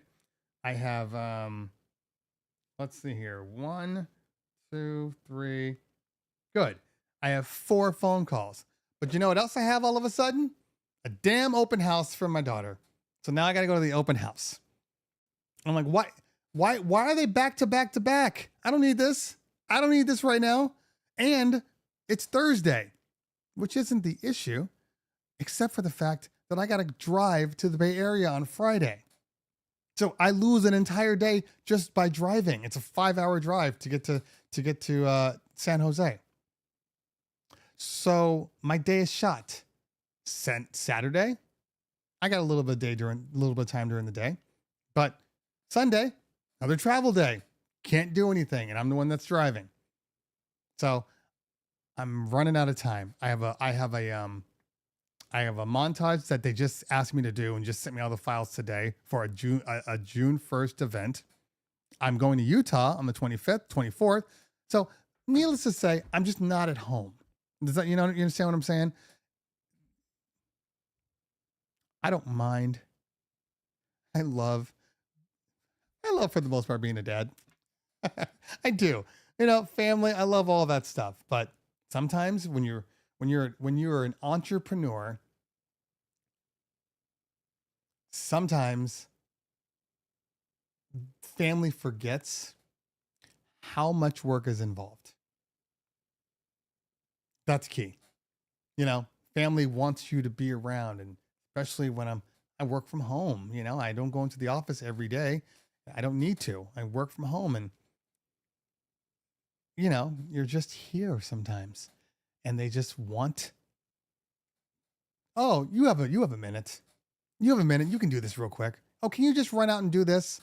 And no, I'm literally hyper focused. I can't go out right now. What do you mean? You're not doing anything. How do you know what I'm doing?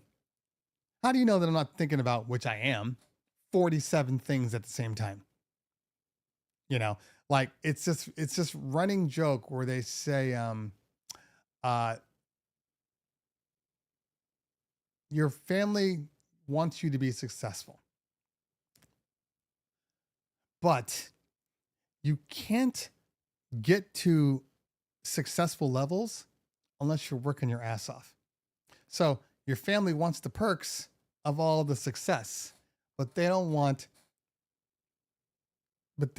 you to work towards it. You can't win. You can't win. Fortunately, my family understands that I've always been some form of a workaholic. So they are probably a little more allowing than others are, but it's still like the level of work that I'm doing, which I think is important. I think you should be working your butt off. I think when you don't have stuff to do, and even if you're just traveling and vacationing, like when you don't have things to look forward to, I don't know, man. In my mind, that's when you die. You just got to keep doing your thing, staying active, staying physical. Stay honing your craft. I haven't even had time. I've been so busy. I haven't even had time to practice. I have the rotary board from Alpha Theta that I still need to review. I have not had time to do it. That's how busy. And they've been emailing me like, hey, when are you going to send it back? I'm like, I haven't even had time to really look at it. That's how busy I've been. So that's that review. I'm going to be on Twitch going over that. Probably mixing horribly or mixing 5 songs, because apparently if you use rotary, you don't have to speed mix. So I can just play a song 4.5, 5 minutes long and then go into another one. And all I got to do is turn the knobs a little bit, give it a little compression, take away some compression, give it some reverb, take away some reverb. Now I'm a real DJ. Okay, let's see here. DJ J Book in the building. What's going on, fam? Good to see you.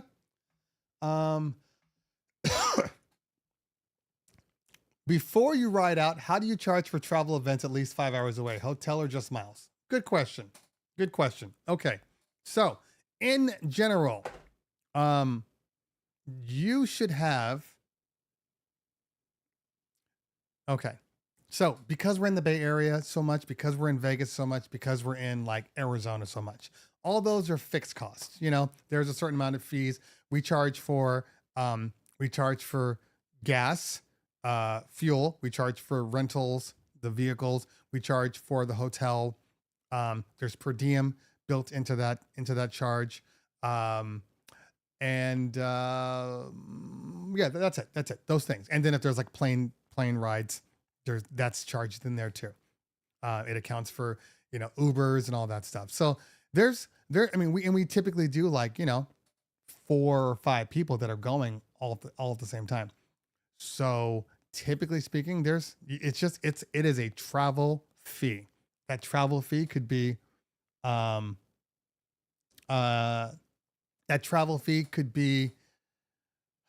depending on where you're going, could be $1,000.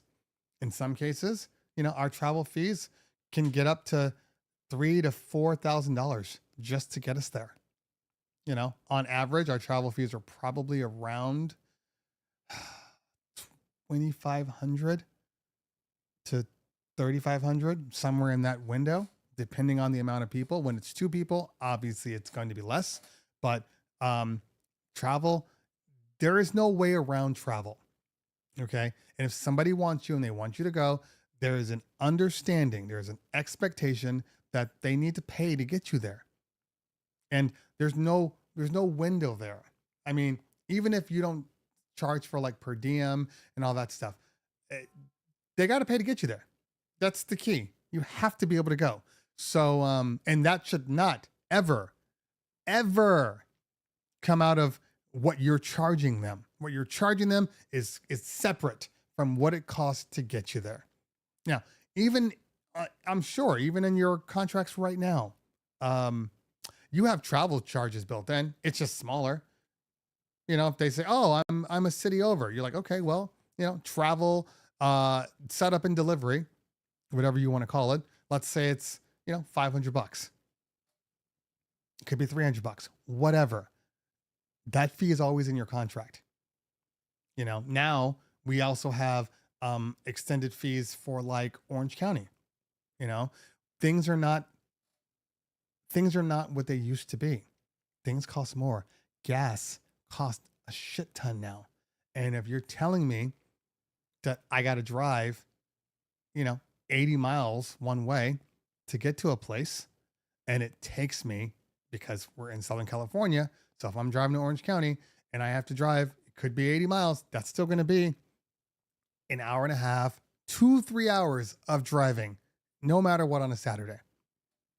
Then you factor in the excess mileage. You factor in, you have other people that are also driving, because they're not all driving in one car. A lot of these people are driving in their own cars. We have to pay them for that.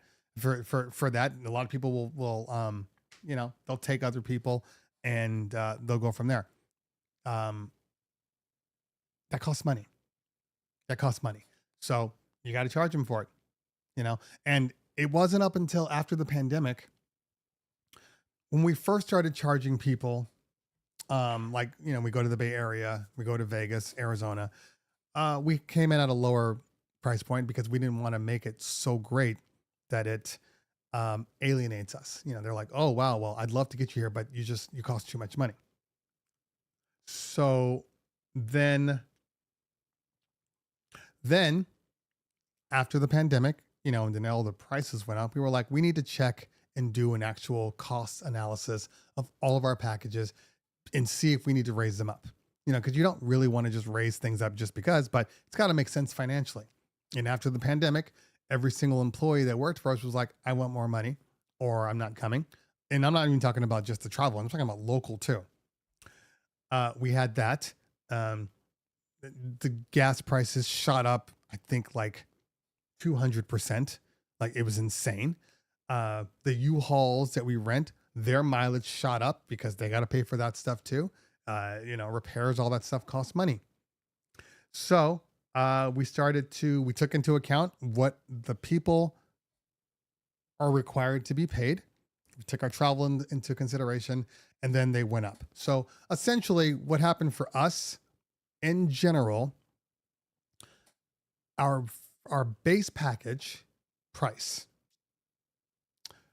moved up to our second package price. In the base package, it's still the base package, but that price went away. Essentially, that's what happened. And it didn't really, I mean, yeah, some people were like, oh, you guys have gone up in price. Like, well, yeah, so is everybody. Why are we any different? We can't earn a living. We can't make a profit. The one that really hit hard was the travel one, because, you know, after a certain amount of time, you know, I think in 2020 or 2021, 2021, we were back in kind of in the swing of things. And then we were able to take all of our receipts for travel, pull them together, take a year's worth of travel. Okay.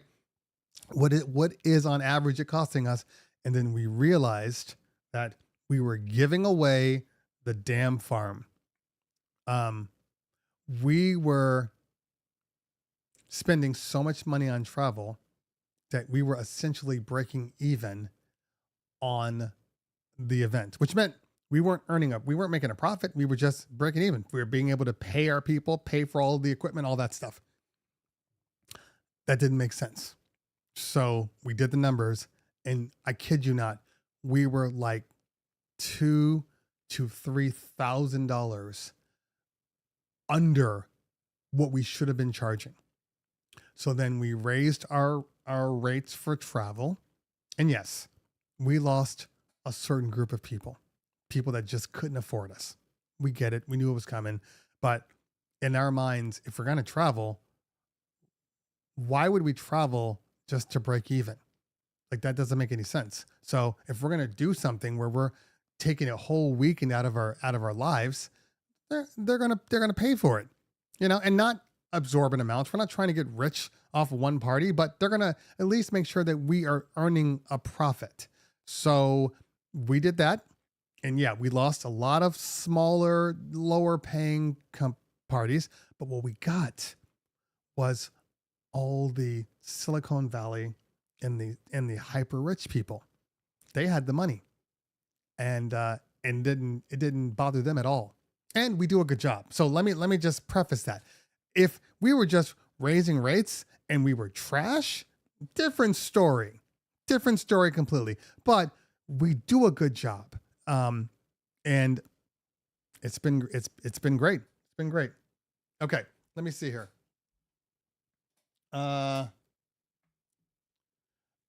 You've paid your dues. For those of us trying to make a name for ourselves now, we have to eat some of those costs to get some degree. Well, yes and no.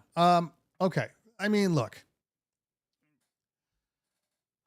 you never should have to eat your cost ever. If you're eating your costs, there's a difference between eating costs and then just coming in at a lower price point than other people. So if you're starting a business, okay, and you're new on the scene, absolutely, you're not going to charge what an established company charges.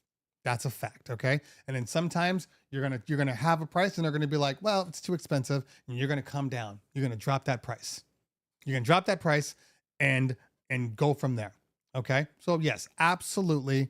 You're going to take less profit, and you don't have the ability to say to people, well, that's my price, take it or leave it. You don't have that ability when you're new on the market.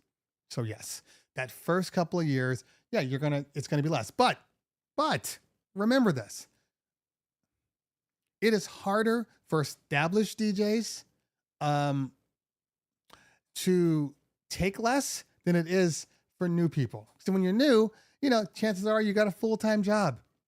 So you're in there. This is all just extra money for you. This is all just gravy, So you can, in essence, take less. You can come in lower because it's all just, free money, so to speak. When you're established and then this is your only business, this is what you do. Well, yeah, now you have less wiggle room to do things. Yeah, we still make adjustments for clients, but in reality, our prices are our prices. And if you can't afford our prices, we're going to shrink that package down to nothing to get it to where you can afford it. We will go as low as you can afford, and we don't look stupid. That's it. You get it? And when I say we don't look stupid, meaning they've stripped us of so much stuff, we can't do our jobs to the expectations that you even hired us for, and that the people around you that typically referred you are seeing. Oh God, what happened to Check 1 2? Why do they look like that? Huh, interesting. Oh, I thought they were better than this. No, we're not doing that. So we tell people, especially like on bar mitzvahs, we're like, I just need a DJ. We don't do bar mitzvahs with just a DJ. You need an MC, and usually you need a dancer. That's just the way the bar mitzvahs are. Well, yeah, but I don't think we need that. It's not about you. It's about us. We can't control your party at the way that you are booking us because you saw us and your expectations. We can't do a good job with the limited resources that you're telling us that we have. I got to walk away from your party. Sorry. And that's okay. Your brand is just as important as that party that you're taking, which is why I always tell people, there's this attitude in the DJ industry. I see it all the time, where they say, you work for the customer. Your job is to make the customer happy. Yes, your job is to make sure that the customer is satisfied. Happy is a relative term. That's not what we're in the business of. Just so we're clear about this. If you're out there and you're telling people, oh, I guarantee you your party's going to rock. You tell people that, you're setting yourself up for failure. No, you cannot guarantee a successful party. Doesn't exist. Okay. You can guarantee that you will do your best. You can guarantee that you'll go down with the ship. You'll go down swinging. You can guarantee that. You cannot guarantee success for their event, because there are too many variables that go up against what it is that you do. Layout is shitty. The schedule is shitty. They have a whole bunch of old people that don't want to get up and dance. It's in the middle of the day and there's windows everywhere and it's hot as hell. The music they told you that they wanted you to play is counterintuitive for the party that you're having. Like, all of these things are factors in you delivering a good product. They micromanage the hell out of you. They tell you, don't play any of these stuff, only play this. All of these things. Now, again, they can be satisfied by the party that you give them, but they don't have to be happy. You just have to do what your contract says you'll do. So hopefully your contract doesn't guarantee any success, because that is impossible. Impossible. Our contracts just basically say we're going to go to the best of our ability. That's it. So,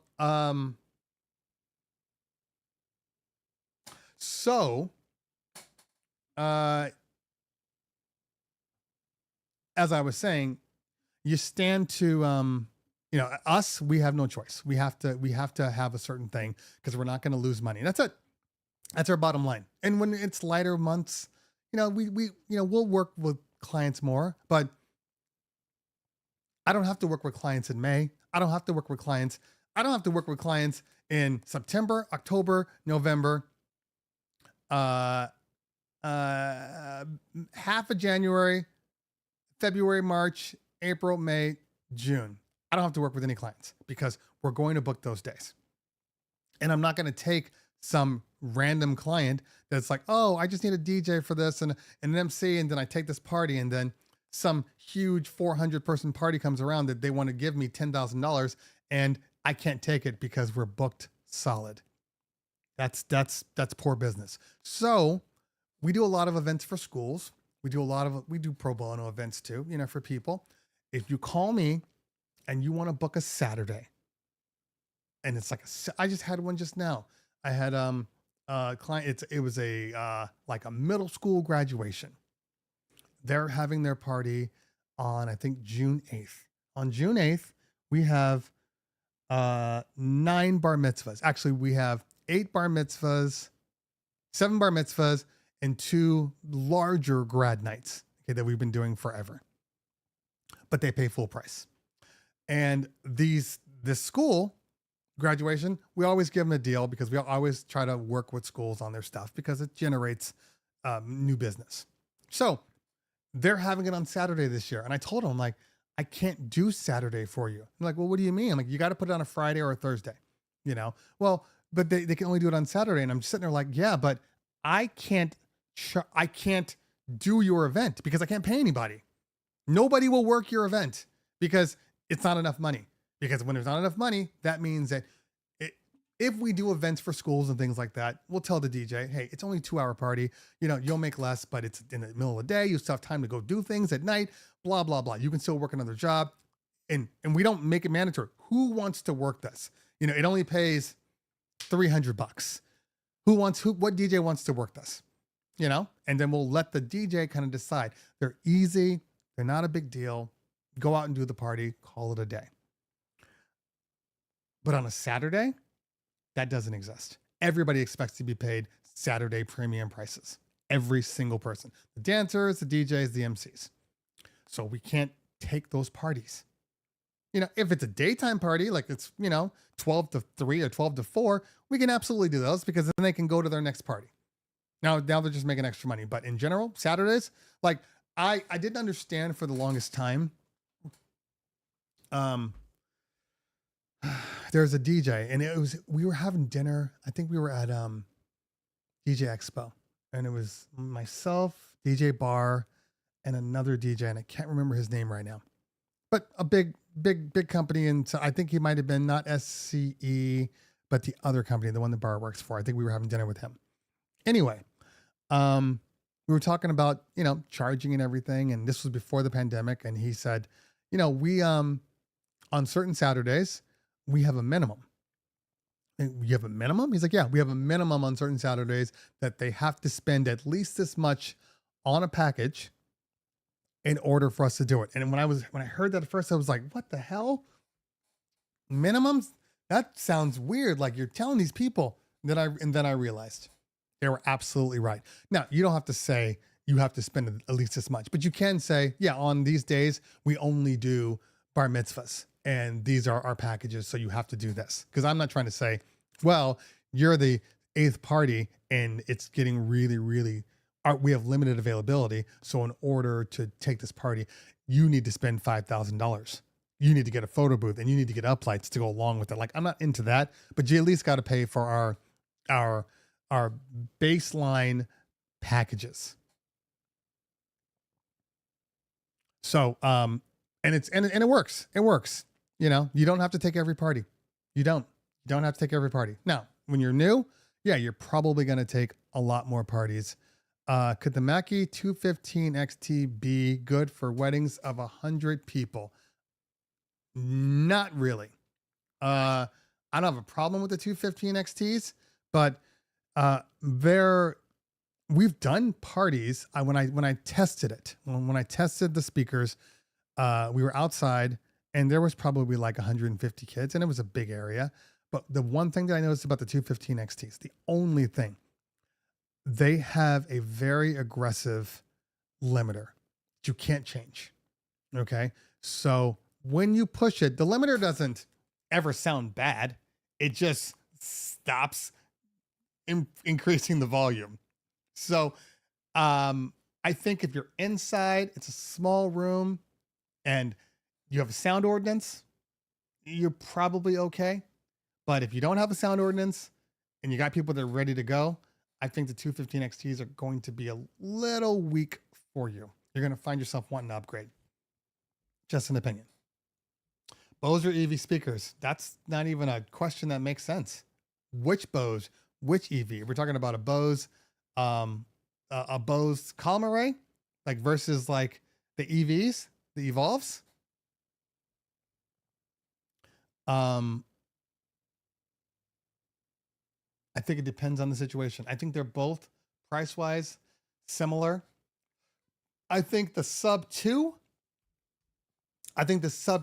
is a better sub for most people out there. The sub 2 is good, especially if you're indoors. Now, here's the thing. Like I said, all column arrays suffer from this for the most part, besides, and I haven't used them all, so I can only talk about experience, but now I have used, I've used RCF, I've used EV, I've used Bose, I've used LD, and I've used, what was the last one I just used? The,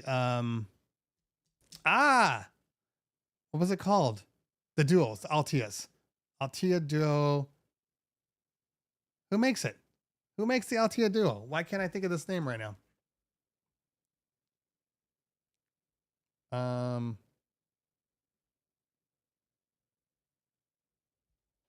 Altia Duo.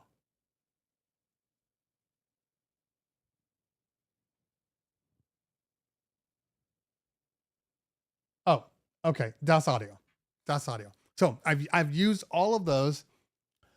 And I think that in general, besides sonic differences, color choice, they all sound very similar. Not gonna lie to you.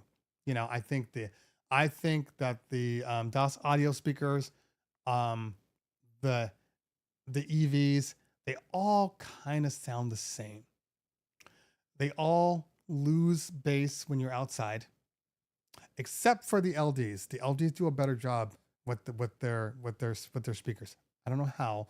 Like I said, the 28 G3s, in my mind, yeah, they're small. So I wouldn't go past 100 to 130 people.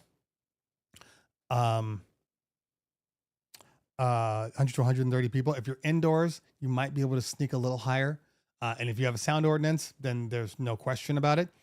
But as far as those speakers, the LDs, I truly believe that bang for buck, the 28 G3s, haven't used them all, so people can be like, well, you wouldn't know because you haven't used them all. I've used enough. And from what I have seen, the 28 G3s are the best bang for your buck in column arrays, hands down. Hands down. I've done a test. I will drop that video on. I can do that video now. Because now that I've used the Altias enough to be able to say, okay, I don't need to tweak them anymore. But the funny thing is, indoors, the Bose sub 2s are louder than every speaker that I just mentioned. Indoors. The problem with the Bose is outdoors. They have I think it has to do with maybe the shape of the cone, because it's an oval shape versus like a true circle. Because it's technically, I think it's like a 8 by 12, maybe a 6 by 12, something like that. It could be even a little bigger than that. But outdoors, bass disappears. It has nothing to bounce off of. Bose, and it kind of makes sense if you think about Bose. Like, you remember those old videos they used to come out with Bose, quiet comfort, Bose, and this and this and Bose, and they had the little what do you call it? The little shelf speaker. This will sound just as good as a full-on system, and it did sound good. They need the bass to hit a wall or two in order to sound good. They do. They absolutely do. And the same applies to their column arrays. Same applies. Still good. But I prefer the Bose. I do. Not the Bose. I'm sorry, the LDs. Okay, I got 10 minutes before I have to get on my next call. A pretty decent clock radius. Somebody said 2 Evolve 50s and an 18-inch sub. I don't know, man. It just seems like, then why don't you just get 2 18-inch subs and call it a day? Now, if you have the Evolve system, yes, you could throw another sub in there and you'll probably be just fine, because it's never the highs that are the issue. Yes, I know about the J8s. They're fine. Jay Davis. We had a very we had a very long conversation about the J8s on one of these shows. And so-and-so is not here today. But that's his name, so-and-so. But we had a huge thing because he was telling me that a single J8 top and sub was enough to do like 150 people. And I just flat out said, stop lying. That is trash. There's no way it's doing it. Maybe with 2, but not with 1. The J8s are fine. They're all the same. That's what I'm saying. Like, they're all the same. They're solid. They're solid speakers. They're solid. That's why I'm saying people buy the RCF J8s because they're the cheaper of the RCFs. I understand why. And now they got the RCF badge, but I don't feel that the J8s are better than any other speaker out there for cheaper, in all honesty. But they're fine. They're fine. They're fine speakers. All right. I got a couple of more minutes and then I got to get out of here. Hey, so this is important. They have to see, but you also have to share the content. You have to tell people about the stream. Let them know that we are talking about real world stuff, real world business, real world reviews and DJ equipment, and just a true, honest opinion and perspective, I should say. You got to tell people. That's how they know. I mean, I have a consistent, 100 to 130 people that come in the stream every Thursday. I am not unaware that is still a solid number. By the time it's done in the next day or two, there'll probably be, 1,500 to 2,000 views.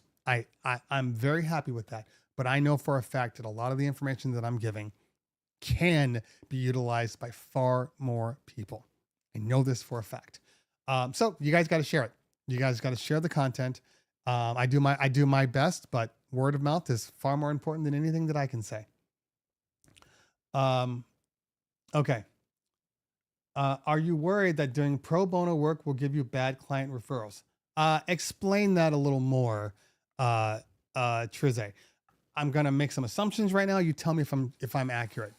Are you saying, am I worried that if I do a pro bono and somebody refers me, that when that new client calls, they expect the same rate as what I gave the school? That's kind of what I'm guessing. And that has happened before. We give school rates all the time. And then a client will call and go, oh yeah, you did the school. You only charged $500 for it. Why are you charging so much more for your bar mitzvah? And I flat out say, because it's not a bar mitzvah. It's a school. It's for a couple of hours, but a wedding, a bar mitzvah, it's a different level. You're not just paying for the rate that the DJ is charging. You're paying for the expertise. You're paying for our ability to make adjustments, to change. If somebody screws up on a school event, nothing's going to happen. It's a school event.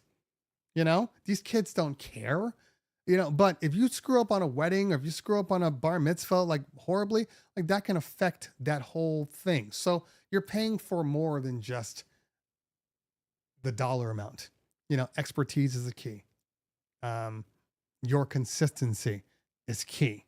The quality of equipment that you're bringing to their bar mitzvah versus what you bring to a school event. For a school event, I'm going to bring like the LDs. I'm going to bring a smaller setup. I'm going to bring a gig bar because it's just a school event. And you, in your budget, even though I'm giving you a deal, your budget still dictates what I bring. Absolutely still dictates this. When we have school events, and now we have a minimum because I'm like, look, I at least got to charge you this much because I got to pay. We got to rent a vehicle to get the equipment over. I always try to give it to DJs with their own equipment because I know they're not paying enough. So I'm not worried. I've experienced that. There was this one school that we would do all the time. And every time a client would call from that school, they were always like, can you give me a discount? Will you only charge the school this? Can I get a discount? Can I get a discount? Can I get a discount? To a point where we were like, we're no longer doing the school. Because if we're doing the school and we're already giving away, our expertise for super cheap, and there's a reason that we're so good on the school event because normally you couldn't afford to pay for us. If you paid for somebody else, you'd have a weak party.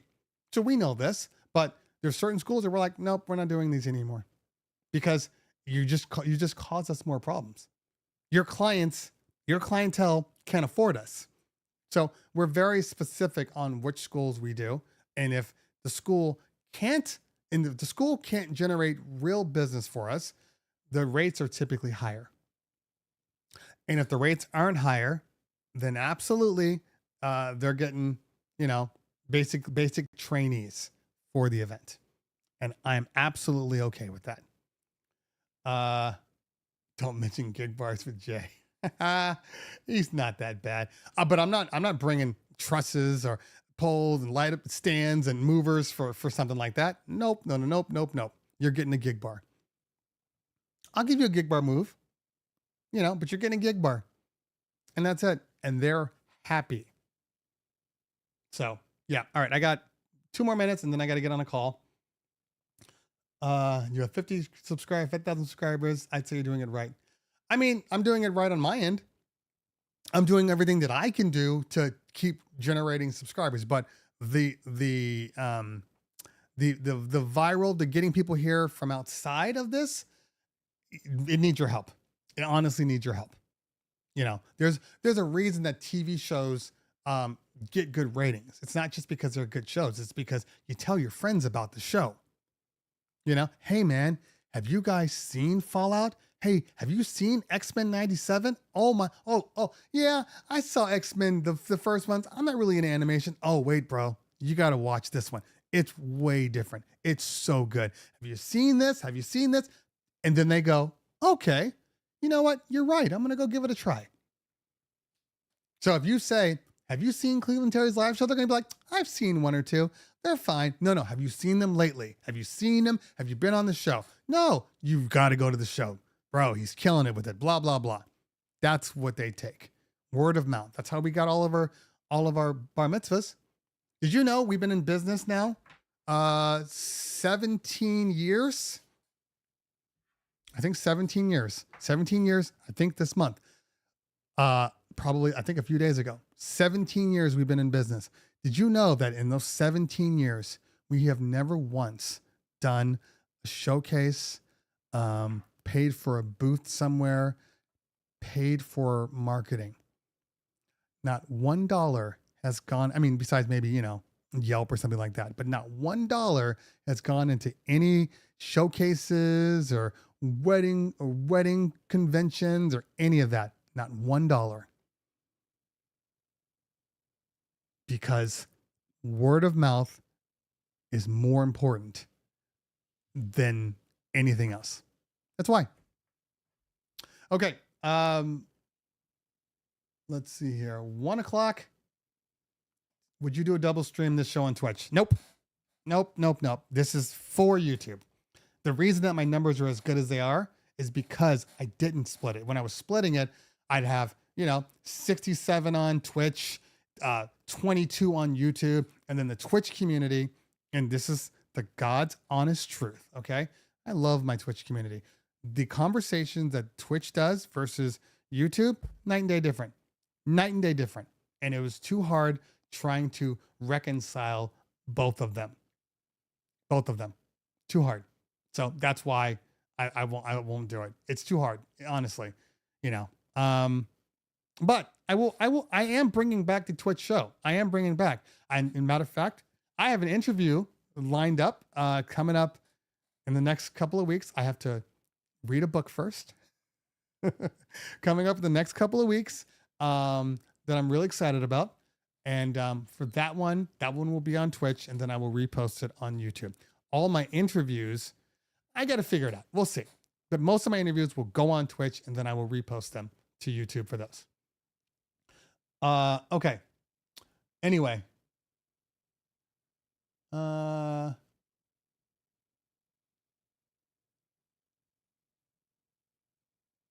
So, I mean, basically, and I gotta get out of here. I think, let me see if I have a video call or not. It's not a video call. So I have a minute or so. Basically the way this works is simple. Okay. If my party, this is the way I typically do it. If my party is 100, 110 or less. Okay. Typically speaking, they get gig bars on those parties, not on my parties, but on those parties that are other parties, since we'll have 7 to 10 bar mitzvahs on a weekend. So if it's 100 people or less, I will give them, they'll get a gig bar and a smaller system. If it's, 130 and higher, then they will get trusses. If they're 150 to 75, and all the speaker systems get bigger too, as it goes on. That's it, because I mean, chances are, usually speaking, when it is that size, they don't have the space anyway. And a lot of these people, all these boutique venues that are popping up left and right are typically small. They don't have room for your trusses and stuff anyway in big systems. So you have to bring a smaller system in a gig bar because you don't have any room to put your stuff anywhere. They're having it at restaurants and everybody wants to be different. I don't want to have it at the hotel. I don't want to have it at the blah, blah, blah. So yeah. So we're at restaurant. I just did a video, a site visit for this place right here.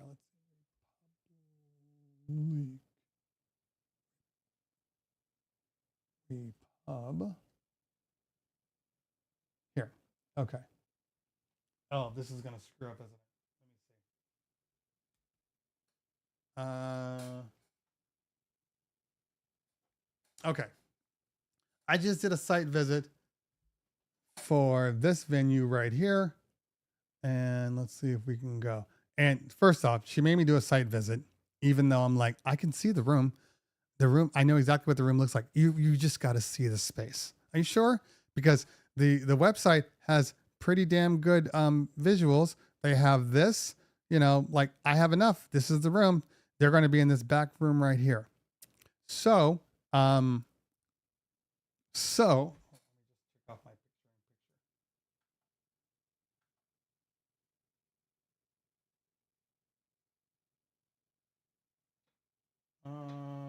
picture in picture. Where are you?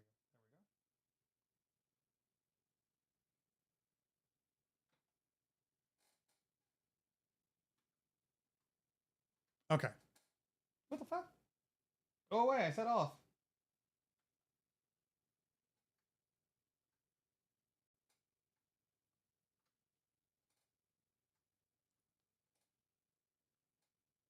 Huh.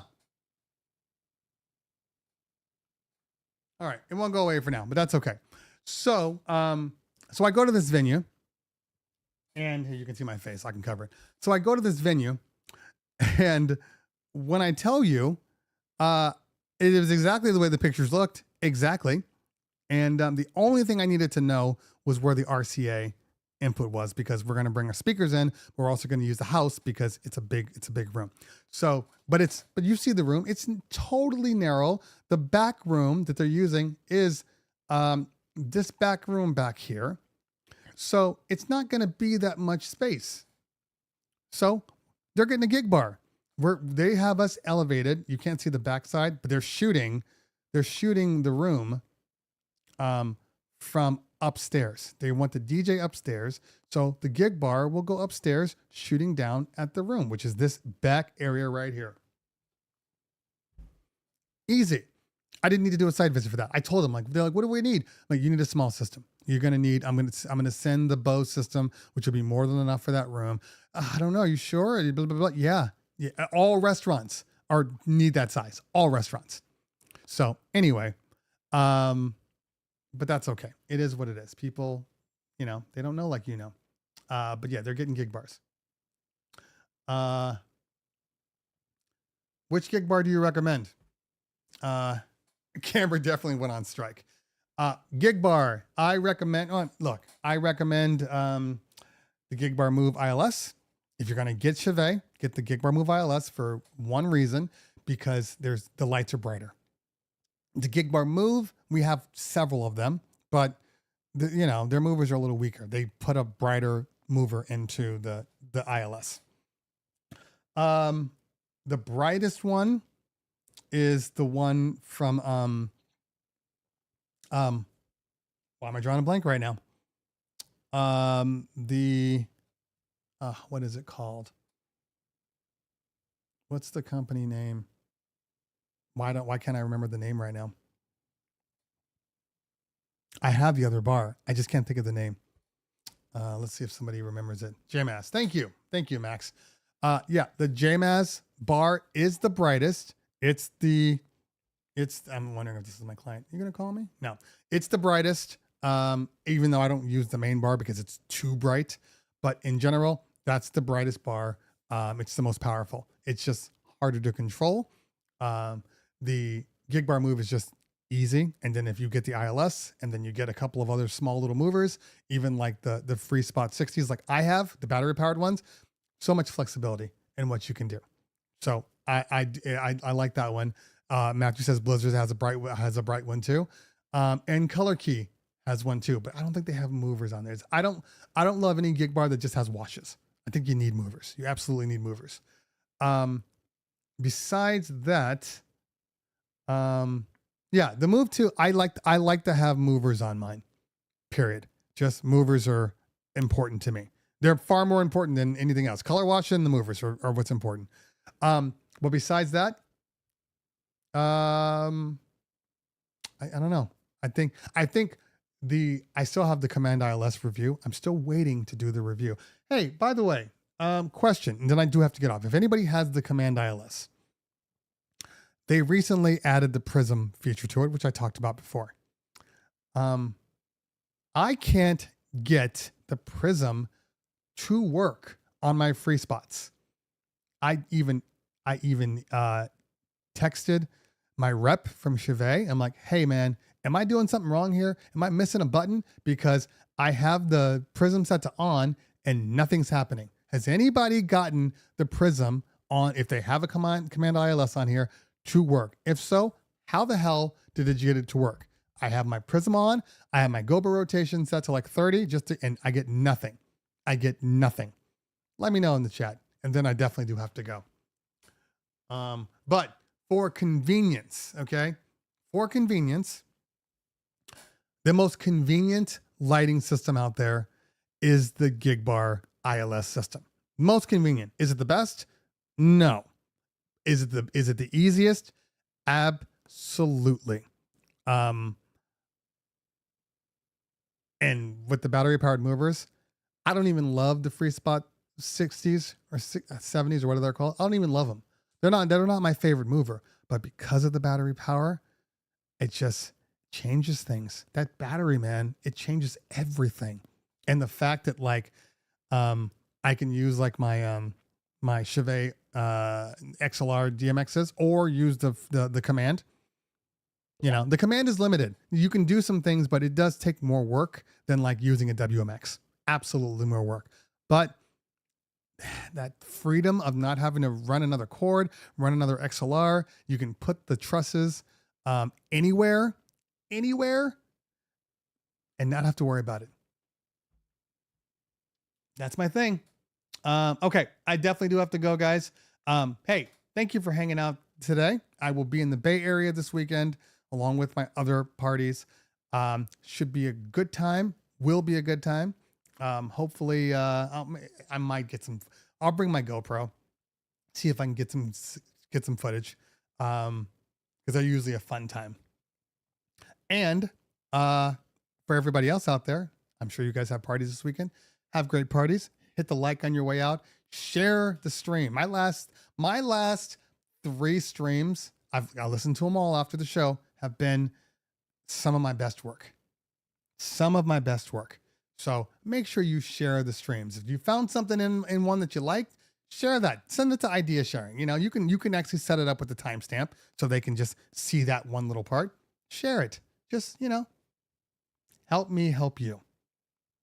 You ever come out to the East? Not full East. I mean, I do, but not necessarily for parties. The farthest I've gone to do an event so far in America, I'm in Utah. I've been Utah, Montana, Texas, Canada, Arizona, Bay Area, Vegas. I'm in Vegas in 2 weeks. Denver. And that's it. That's as far as I've gone. And obviously I've go to DGX and things like that. I'll absolutely be at DGX, but you know, those are, that's as far as I've traveled to do events. Anyway, got to roll, people, before this lady calls me and gets pissed off. She wanted her schedule, which I sent last night. So I'm sure that's why she's not calling. Okay. Got to roll, but I will see you guys all in Pittsburgh. Thank you, Don Rafa. I've been to Pittsburgh now. Yes. I've been to Pittsburgh twice now. Twice. Yeah, I'll go wherever. I have no problem. You pay my rate, I'm there. Simple. All right, y'all. I got to run. It's been great being with you guys. Have a great weekend. We'll see you next Thursday. My Danny Max review of the XT furniture XL comes out hopefully tonight. If not tonight, tomorrow. So please show some love. Get over there and enjoy. All right, y'all. I got to run. Enjoy your day. See you soon. Peace out.